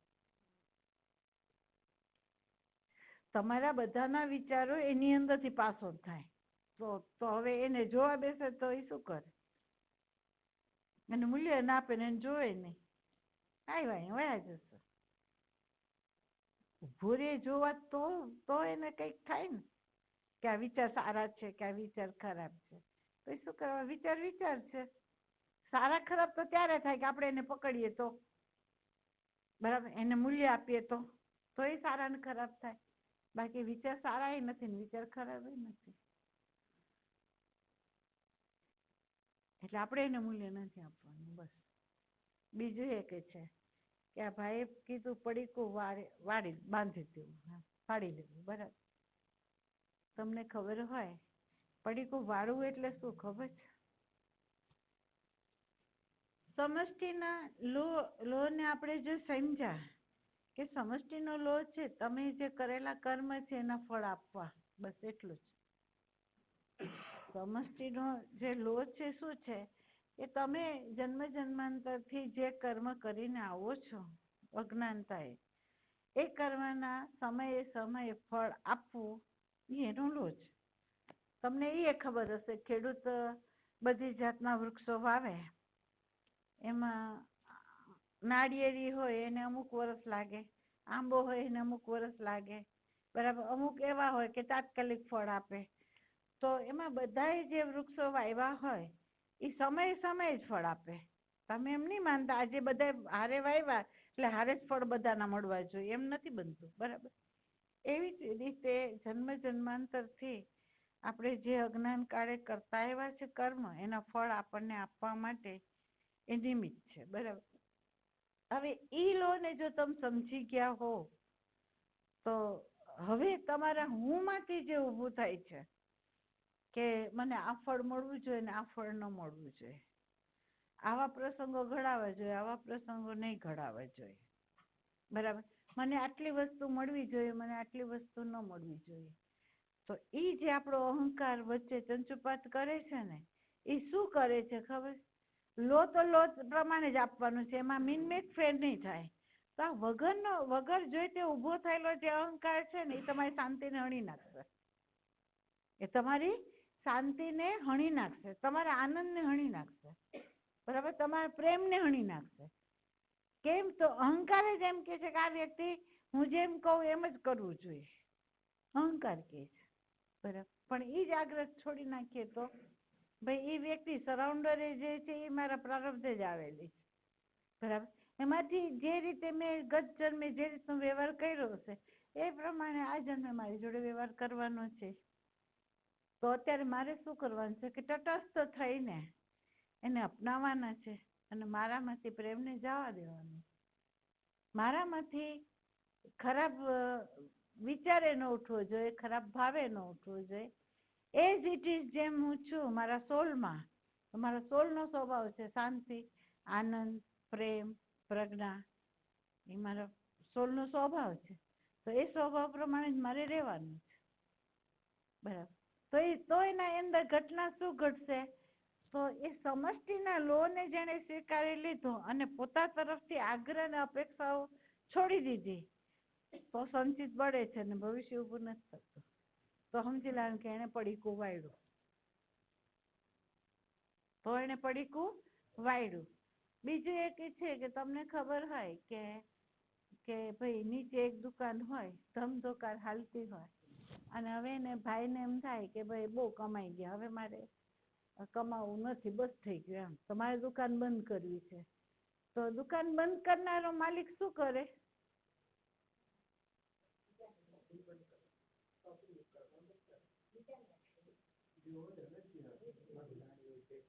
જો જે હોય વેચી નાખે અને જ્યાં જમા હોય ત્યાં એ લઈ લે, જ્યાં ઉધારી હોય ત્યાં આપી દે ને. કારણ કે દુકાન તો એવી રીતે જ ચાલે કે જમા ઉધારી જ હોય. એ મોટી દુકાનમાંથી લેતો હોય એટલે ત્યાં ઉધારી હોય, બરાબર.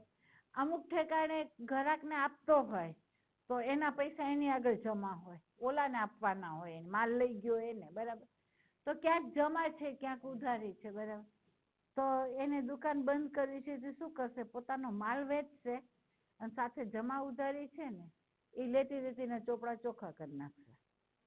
તો એને તાળું માર્યું, બરાબર છે,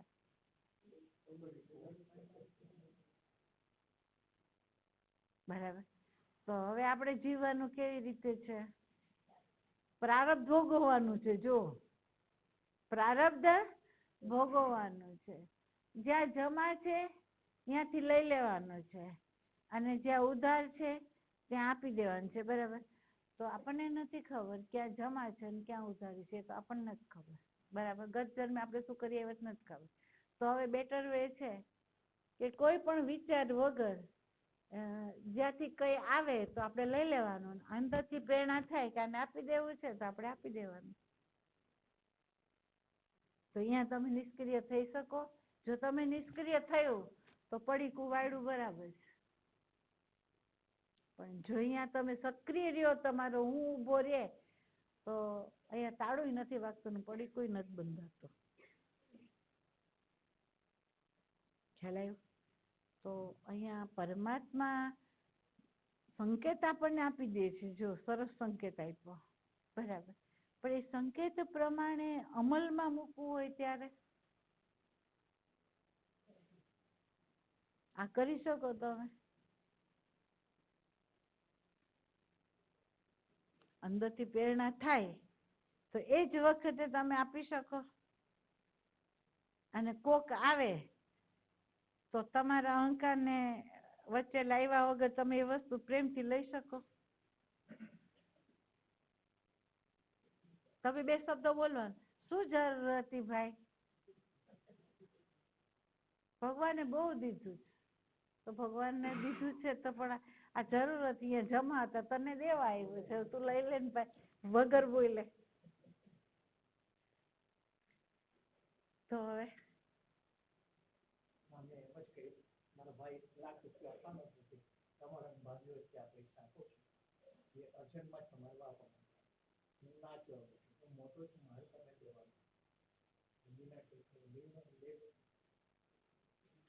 એટલે મીનાબેન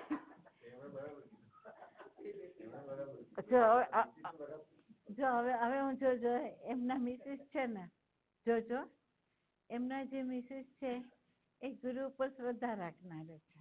એમના જે મિસિસ છે ને ગુરુ ઉપર શ્રદ્ધા રાખનાર, એને એટલી ખબર છે કે મારા પ્રારબ્ધમાં જે હશે એ મને મળવાનું છે, અને નથી એ મને નથી મળવાનું, બરાબર. એટલે એનો હાથ છૂટોય છે, એનો હાથ છૂટોય છે, અને કોઈ આપે ને તો એ આમે છે, આમે છે, આમે છે, એમાં ખટપટ આની છે, ખ્યાલ આવે? ખટપટ એની છે, બરાબર. પછી બીજું એક છે,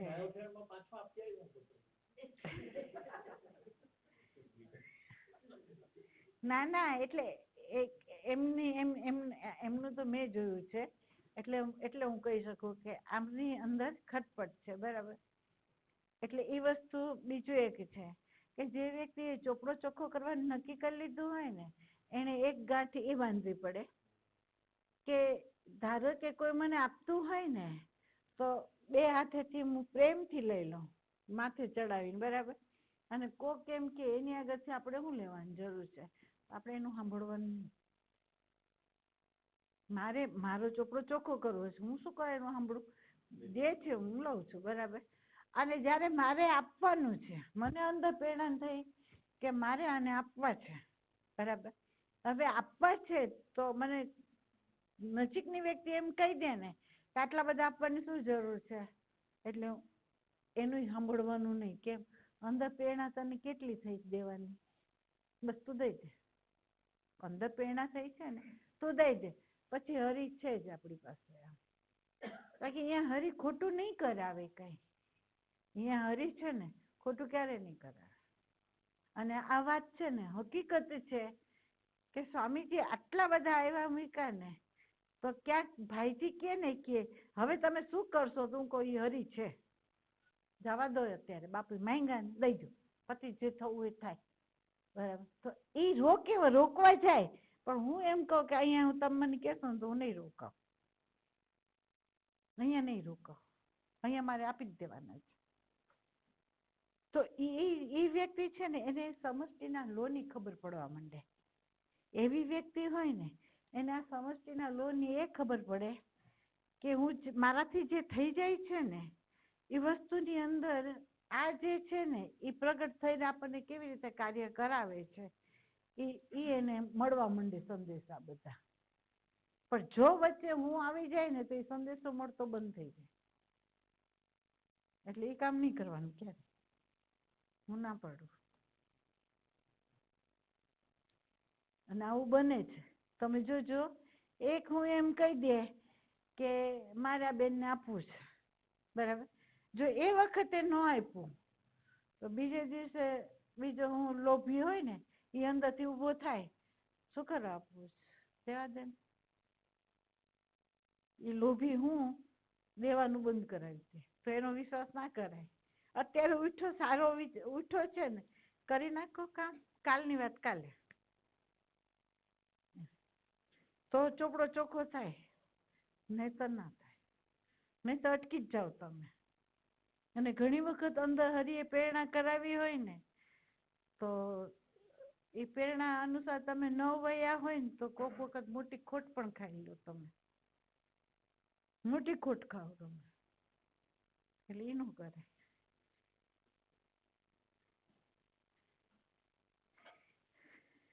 અઘરું પડે પણ કરવું પડે. નટુભાઈ બાજુમાં બેસી દેવા પડે.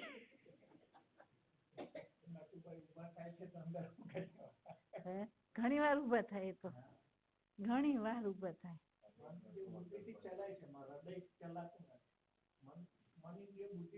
અહંકાર જ ચાલે.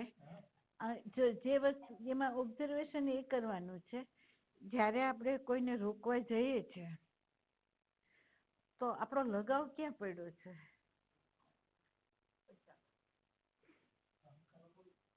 ના, તમે તમારું ઓબ્ઝર્વેશન, અહંકાર તો છે જ, પણ કયા રૂપે અત્યારે પ્રગટ થયો છે? લોભના રૂપે પ્રગટ થયો છે કે તમને પૈસાનું મૂલ્ય છે એટલે તમને ના પાડવા તમે તત્પર થયા છો? ધારો કે તમે તમારા ભાઈના પૈસા નહીં લીધા તો તમારી ઇમેજ ને લીધે તમે નથી લીધા. લો,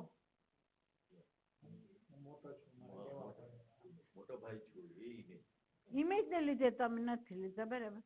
પણ ઇમેજ એક બાજુ મૂકી દઈએ તો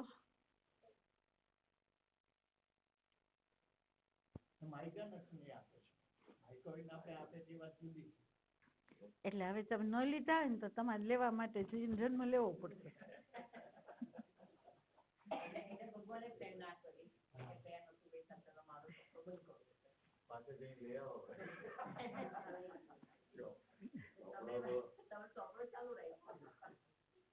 ના, એ ખબર ને આપણને એવો ખ્યાલ આવે છે કે જ્યારે આપણને આપણો અંદરનો એક હું હોય ને એ ચંચુપાત તો કરે કે ભાઈ આમ કેમ થયું, આમ થવું જોઈતું હતું, એને મારી આગળથી જ કેમ લીધું, એમ આપણને થાય.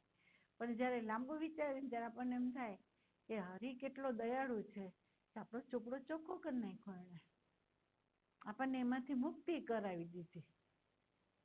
જો એની ઉપર આપણે રહીએ તો આપણને આ ખબર પડે. ને તો આ સત્ય ઘટના છે.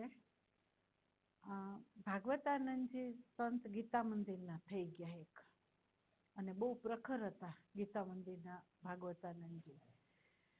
હવે એમનું શરીર 6 મહિનાથી બીમાર હતું, ખાટલાવશ હતું, અને અહીં સુધી એમને ઓઢાડી રાખતા અને ઉપર આમ બાંધી રાખતા.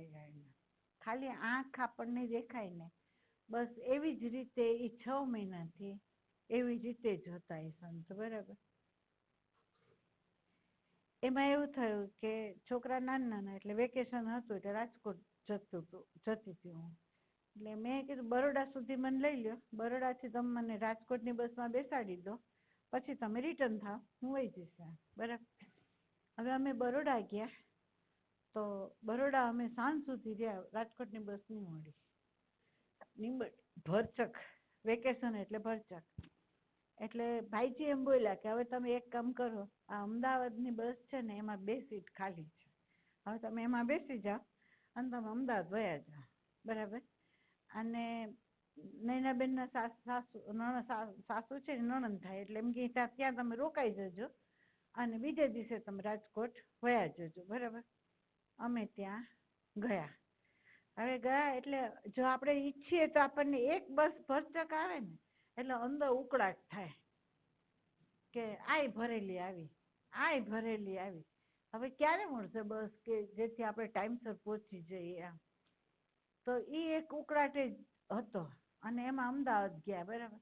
હવે અમદાવાદ ગયા એટલે પછી બેને એમ કીધું કે ભાઈ તમે આવ્યા છો ને તો આ બાળકોને અમદાવાદ ફેરવો, એટલે બીજે દિવસે રોકાણા. જોજો, રોકાણા એટલે ફરવા માટે જવાના હતા કાંકરિયા તળાવ. એમાં એમની સાસુ આ ગીતા મંદિર જાય અને આ ભાગવતાનંદજી એમના ગુરુ, બરાબર. હવે એ તૈયાર થયા 2 બહેનો એના માટે. એટલે હું એમ બોલી કે માસી તમે ક્યાં જાઓ છો, એમ તૈયાર થઈને અત્યારે તમે ક્યાં ફરવા આવેલા, એમ. એટલે મને કહે કે અમે ફરવા નથી જતા, પણ અમે ગીતા મંદિર જઈએ છે, અમારા ગુરુ 6 મહિનાથી બીમાર છે, એટલે અમે રોજ સાંજે જઈએ, એમ થોડી વાર બેસીને દર્શન કરીને આવતા રહીએ. કાલ કોણે જોઈ કે કાલે કદાચ ગુરુના દર્શન ન પણ થાય એમ, એટલે અમે રોજ જઈએ છીએ, બરાબર. હવે એ જતા હતા એટલે મેં એમ કીધું કે બેન તમે એક કામ કરો, તમે બધા છોકરાને લઈને જાઓ ફરવા કાંકરિયા તળાવ, હું જાઉં આ તમારી સાસુ જોડે, મારે સંતને જોવા છે, દર્શન કરવા છે, બરાબર, તો હું આ લોકોની જોડે જાઉં. હવે અમે ગયા, રસ્તામાં બોલતી ગઈ કે આ લારી ફ્રૂટની આવી છે, એટલે માસી ઊભી રાખો ને ફ્રૂટ લઈ લો, હાર લઈ લો, એમ દર્શન કરવા જ જાઉં છું તો એમને એમ થોડી જાઉં એમ. એટલે કે લેતા નથી, એને મને એમ કીધું એ લેતા નથી, અને એ માંદા છે, સૂતા છે, એટલે હાર તું કેવી રીતે ચડાવી છે, એટલે તું એમને એમ ચાલ. હવે મને અંદર એવું કે ભાઈ સંત દર્શન એમને એમ કેવી રીતે, એમ કંઈક તો લઈને જવું જોઈએ, કારણ કે અમને સ્વામીજી આ બતાવેલું. એટલે અમે ગયા ત્યાં. હવે ગયા ને તો તે દિવસે એવું થયું 6 મહિનાથી એ સંત આમ સૂતા જ રહેતા, અને ખાલી સ્પંચ કરીને તે સૂતા સૂતા કરાવતા. અને તે દી અમે જેવા અંદર ગયા ને તે આમ કરીને બેઠેલા, બરાબર. હવે અમે નીકળ્યા ને એટલે એના શિષ્યને એમ કીધું કે તમે મને બેઠો કરો, બરાબર. એટલે બધા ખુશ થઈ ગયા કે ગુરુ આજે બેસવાનું કીધું એમ, એટલે એને બધા ટેકા દઈ અને એમને બેસાડ્યા, બરાબર.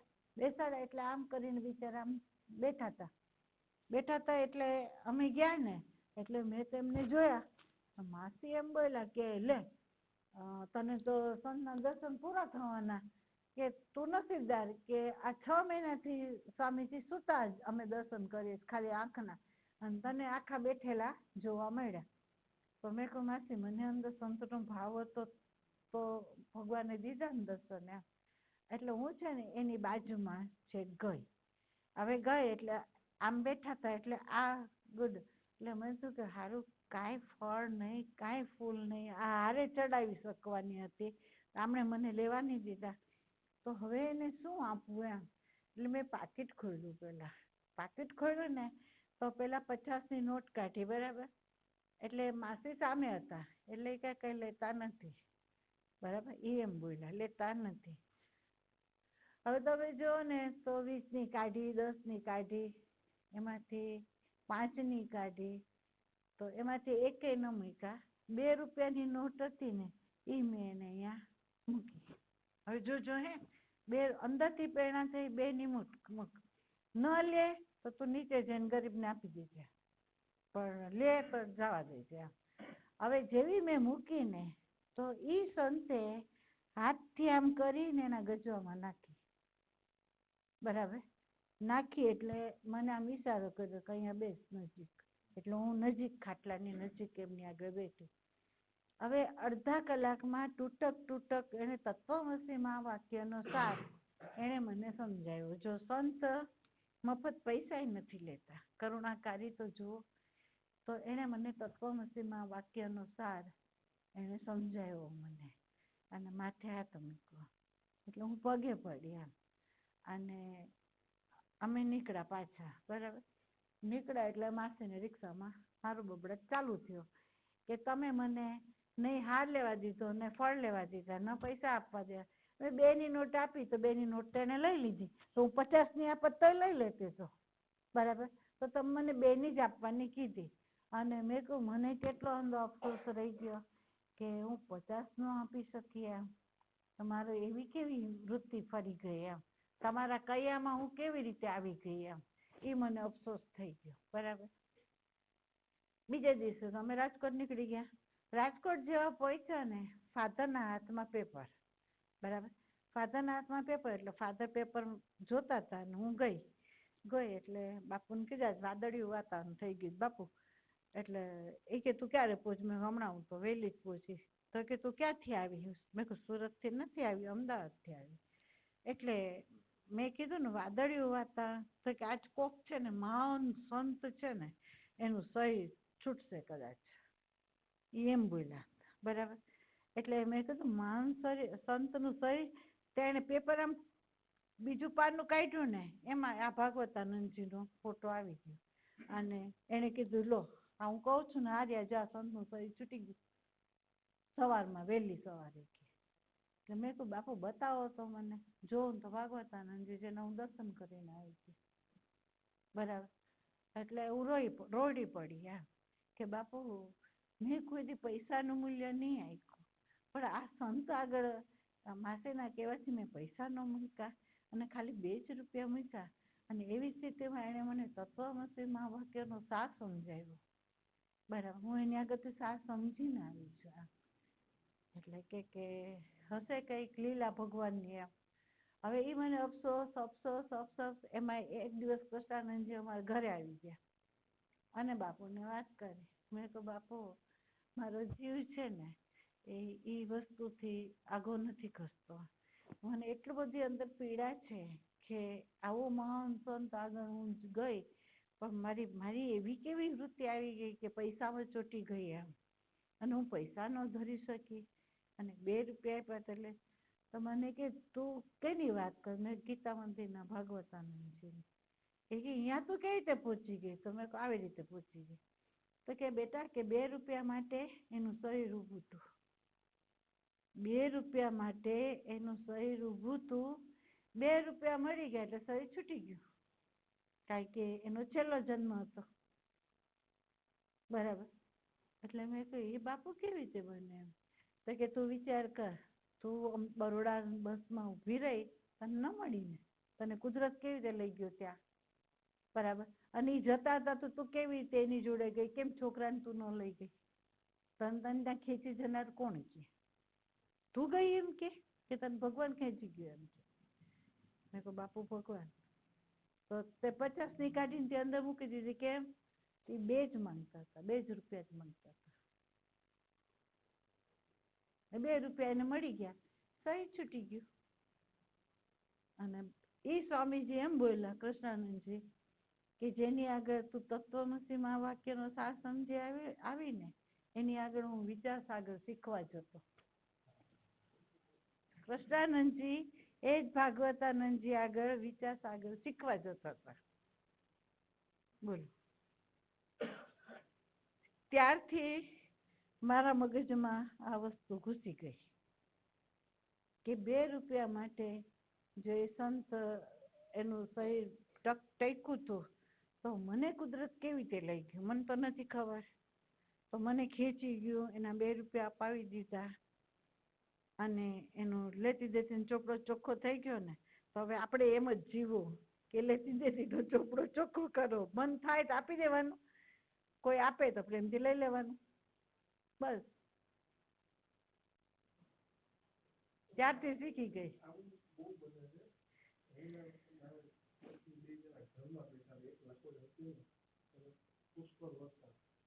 એમાં એક છોકરો આવ્યો 22-24 વર્ષ આવી ગઈ લખો ને ટીચર ભણ્યો આમ તો મને કઈ ઓળખાણ પડતી નથી કારણ ઘણા વર્ષ એટલે પછી નામ દીધા.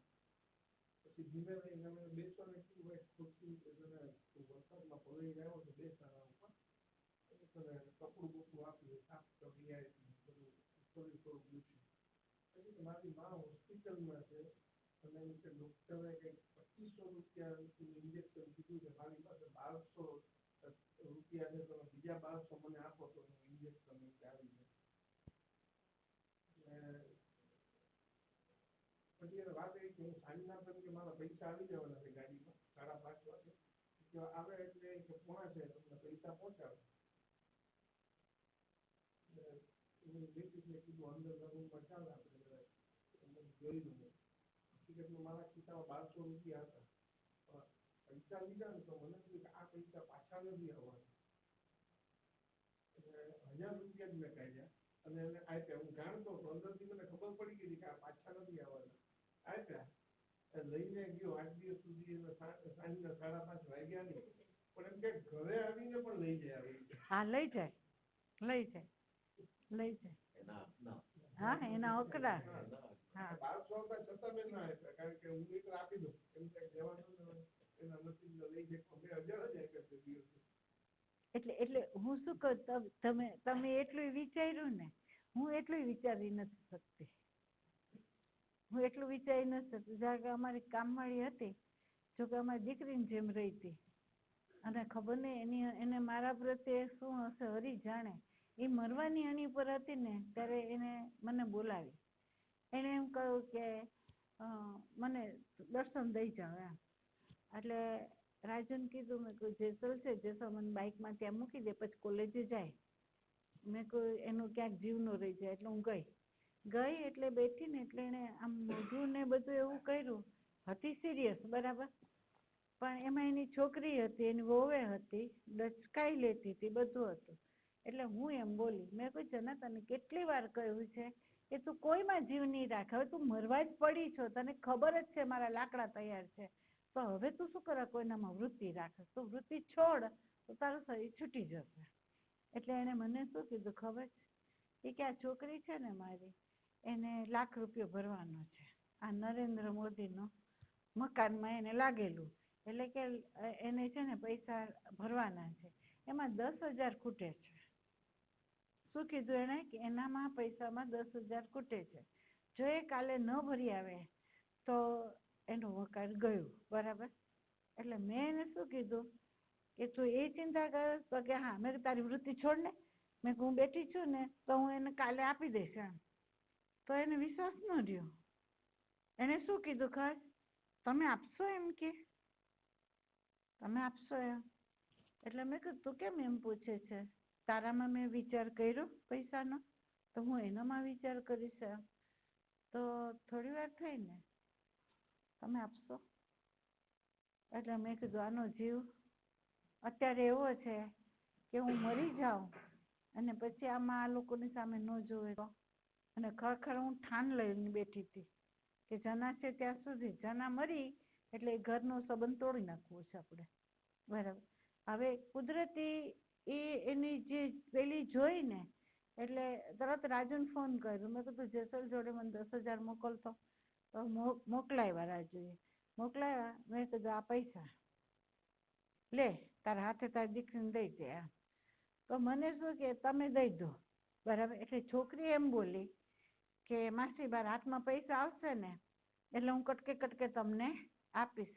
ત્યાં તો એને ક્યાંથી જોર આવ્યું અને એ બોલી નહીં, પૈસા એને નથી આપવાના પાછા, એમ કે એ મારી માં છે અને તને આપે છે, આમ જોર કરીને.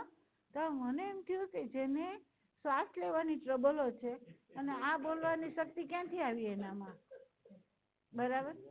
એટલે મને થયું કે સાલું આ કેવી રીતે એમ. પછી મેં કહ્યું હા મારે પૈસા જોતા જ નથી જના, મેં કહ્યું તારી છોકરી આગળથી હું તો દેવા બેઠી તને દઈ દઉં છું બરાબર, નથી જોતા મને પૈસા, ચાલ નહીં લઉં તારા દીકરીના પૈસા બરાબર. હવે તને શાંતિ ને, હવે તું શરીર છોડતા રહું. હું એમ બોલીને પાછી આવી અને મારે તો રાજકોટ જવાનું હતું, હું તો ગઈ બરાબર. હવે તમે વિચાર કરો, ખરેખર એ સંબંધ એનું જે ક્રિયા થઈ એ બધામાં પૈસા આપ્યા. પછી મેં 2 હાથ જોડીને માથું નમાવીને કહી દીધું કે તમારા બાળકો સાથે મારો સંબંધ નહીં જાય. કેમ તો તમે એટલા જના મમ્મી જેટલા પ્રમાણિક નથી, એટલે નહીં મને નહીં ફાવે એમ જુઠ્ઠાણું એમ. હવે ખરેખર સંબંધ તૂટી ગયો. પણ 10,000 જો ના આપ્યા હોત તો મારે એના માટે રહેવું પડતે ને સંબંધમાં. એ 10,000 મને સંબંધ જોડાવી જ રાખશે, પણ આપી દીધા એટલે બોલ. એટલે હવે આપણને એમ થઈ જાય કે હારું મરતી વખતે પણ 10,000 માંગતી હતી એને છોડ્યા નહીં, મરતી વખતે પણ. બોલો હવે તમે વિચાર કરો. પણ એ વખતે ખાલી મને એટલું જ થયું કે આ માં છે, એને એની દીકરીનું થાય એટલે એને જોરે આવી ગયું, નાઈ કહી દીધી બધું એમ. પણ મેં કહ્યું મારી અંદર આ વિચારથી હું પૈસા મંગાવ્યા નહોતા કે પાછા મારે તો એટલું જોવું હતું કે તારી વૃત્તિ એમાં રહે નહીં અને તું મુક્ત થાય એમ આમાંથી હોય. મેં તો એ ઈરાદે પૈસા મંગાવ્યા બરાબર. પણ એ માં શું છે એ જોયું અને ભગવાન આ 10,000 થી કેવી રીતે મુક્તિ અપાવી દીધી એ આપણે જોયું કે 10,000 આપી દીધા તો આપણે મુક્ત થઈ ગયા ને એનાથી એમ. એ ભગવાને ચોપડો ચોખ્ખો કરાવ્યો ને જુઓ તમે. નહીં તો હું એ જ દિવસે જો રાજકોટ નીકળી ગઈ હોત તો આ બનાવ બનત જ નહીં. અને આવું તો કેટલામાં થયું છે. એક ભાઈ આશ્રમની અંદર કામ કરતા હતા. એને રોજ રાતના 12 વાગે હું શીરો કરીને ખવડાવતી એને, એ ઠાકોરભાઈ. હવે એ કામ પૈતું અને ખબર નહીં, મેં એમ કીધું આ તમારા ગણેશ બધા ઉચકો અહીંથી, અને કાલે નહીં આવતા, ઉચકો અહીંથી. મેં કહ્યું કામ બંધ નથી થતું, લઈ જાઓ. એટલે બીજે દિવસે લઈ ગયા. તો મને કે માં તું ધ્યાન દેજે, હે તે રોજ શીરો ખવડાવ્યો છે અને મારી અંતિમ વખતે તું ઊભી રહેજે. ઈ એમ બોલ્યા, બરાબર. અને હું એમ બોલી, ઠાકોરભાઈ વર્તમાન, અત્યારે હું છું તમારી સામે, તમે અત્યારે થોડા જવાના જ છો. મેં કઈ વાતની વાત પછી. હકીકતમાં એવું થયું કે હું અહીંયા આવીને પાછું મારે જવાનું જ થયું. તો મને ખબર પડી કે ઠાકરભાઈ બીમાર છે, બરાબર. એક વ્યક્તિ મને લેવા આવી અને ખબર પડી ને કે માં આવ્યા છે, તો એ લેવા આવ્યા. મેં કહ્યું ભાઈ હજી તો મેં બિસ્તરો મૂક્યો નથી અને તમે અત્યારે લેવા આવ્યા, તો ઠાકરભાઈ એટલા બધા સિરિયસ છે? તો કે હા માં, તમે હાલો જ. હવે હું ગઈ અને એ એટલા બધા ખુશ ને, તો ઓમ ઉચ્ચારીને કે મારી માં આવી, મારી માં આવી, મારી માં આવી. એટલે મેં કહું હરિયમ હરિયમ બોલો, માનું પેલું છોડો. અને મેં કહું બોલો હવે શું ઠાકોરભાઈ કામ છે તમારું? એમ એ કે બસ મને તારા દર્શન જોતા હતા, મને મળી ગયા, બરાબર. હવે જેવી હું બહાર નીકળી ને, એટલે મારું પાકીટ મારા હાથમાં હતું, બરાબર. અને ભાઈની પરિસ્થિતિ સાવ ખરાબ. એટલે મેં કીધું આને મારી ઈચ્છા હતી ને, એટલે આ જવાના જ હવે ન રહીએ, બરાબર. તો બહાર નીકળીએ એટલે પેલા ભાઈને કીધું કે આ પૈસા લો અને એમની ક્રિયામાં છે ને તમે આ વાપરી નાખજો. સમસાને લઈ જવાનું થાય એમાં જે ઓઢાડવાનું જે કંઈ હોય ને, કફન ને બફન બધું આમાંથી એને કરાવી દેજો. મેં કહું માં છું ને, તો દીકરાને દઈ દેજો એમ. તો એ ભાઈને આપીને હું ઘરે આવી. તો સવારે એ ભાઈ આવીને મને કીધું કે માં તમે આમ ગયા ને આમ જ ઠાકોરભાઈ શરીર છોડી દીધું.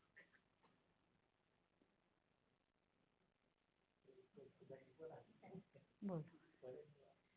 અને આ તમારા સમષ્ટિનો લો.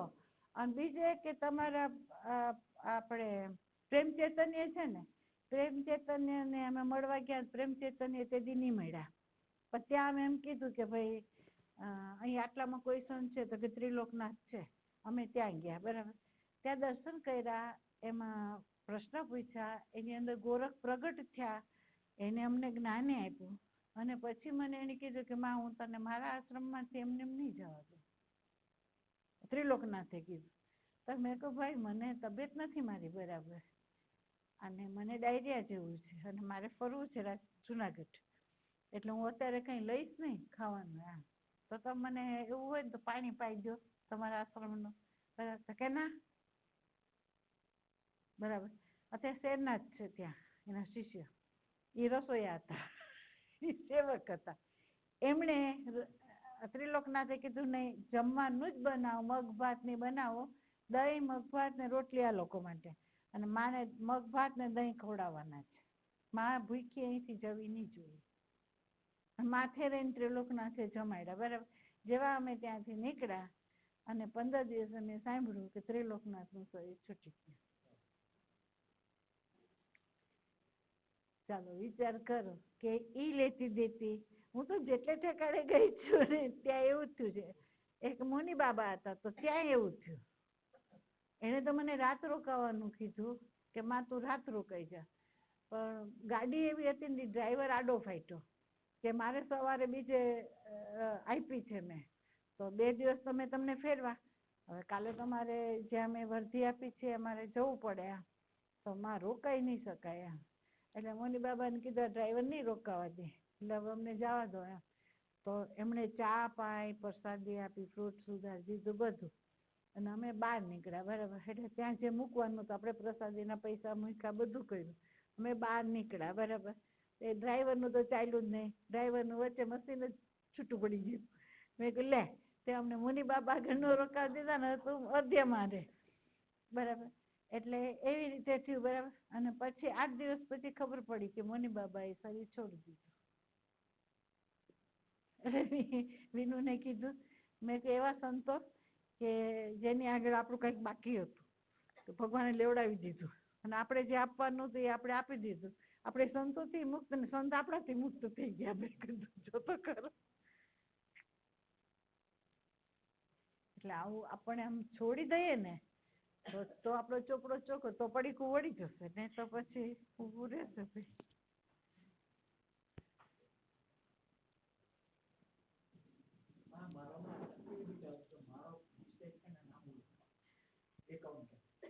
હિસાબ લેતી દેતીમાં બધું કર્યા એટલે મગજમાં આ આંકડા જ થયા કરે. આ આંકડા હૃદય નથી ચાલતું. તમારા વહુ જે કરે છે ને એને લીધે તમારા ઘરની અંદર રોલિંગ ચાલે છે. જે ન કરતી હોત ને તમારું રોલિંગ ક્યારનું બંધ હોત. આ ચાલે છે ને એમની વહુથી ચાલે છે. અને એમને એવું છે પછી શું થાય ખબર છે, આમનાથી છાનું એ કરી નાખે છે. બરાબર? તો એ છાનું ક્યારે કરવું પડે? આ રોકે તો. પણ તમે રોકે નહીં તો એવું નથી. તમને નથી ખબર, મને ખબર છે. એટલે હું તમને કહું છું કે તમે છૂટા થાવ તો એ છૂટથી આમ દઈ શકશે. અને એને આનંદ શું થશે ખબર? મારા દેવામાં એ જરાય વિરોધ નથી કરતા.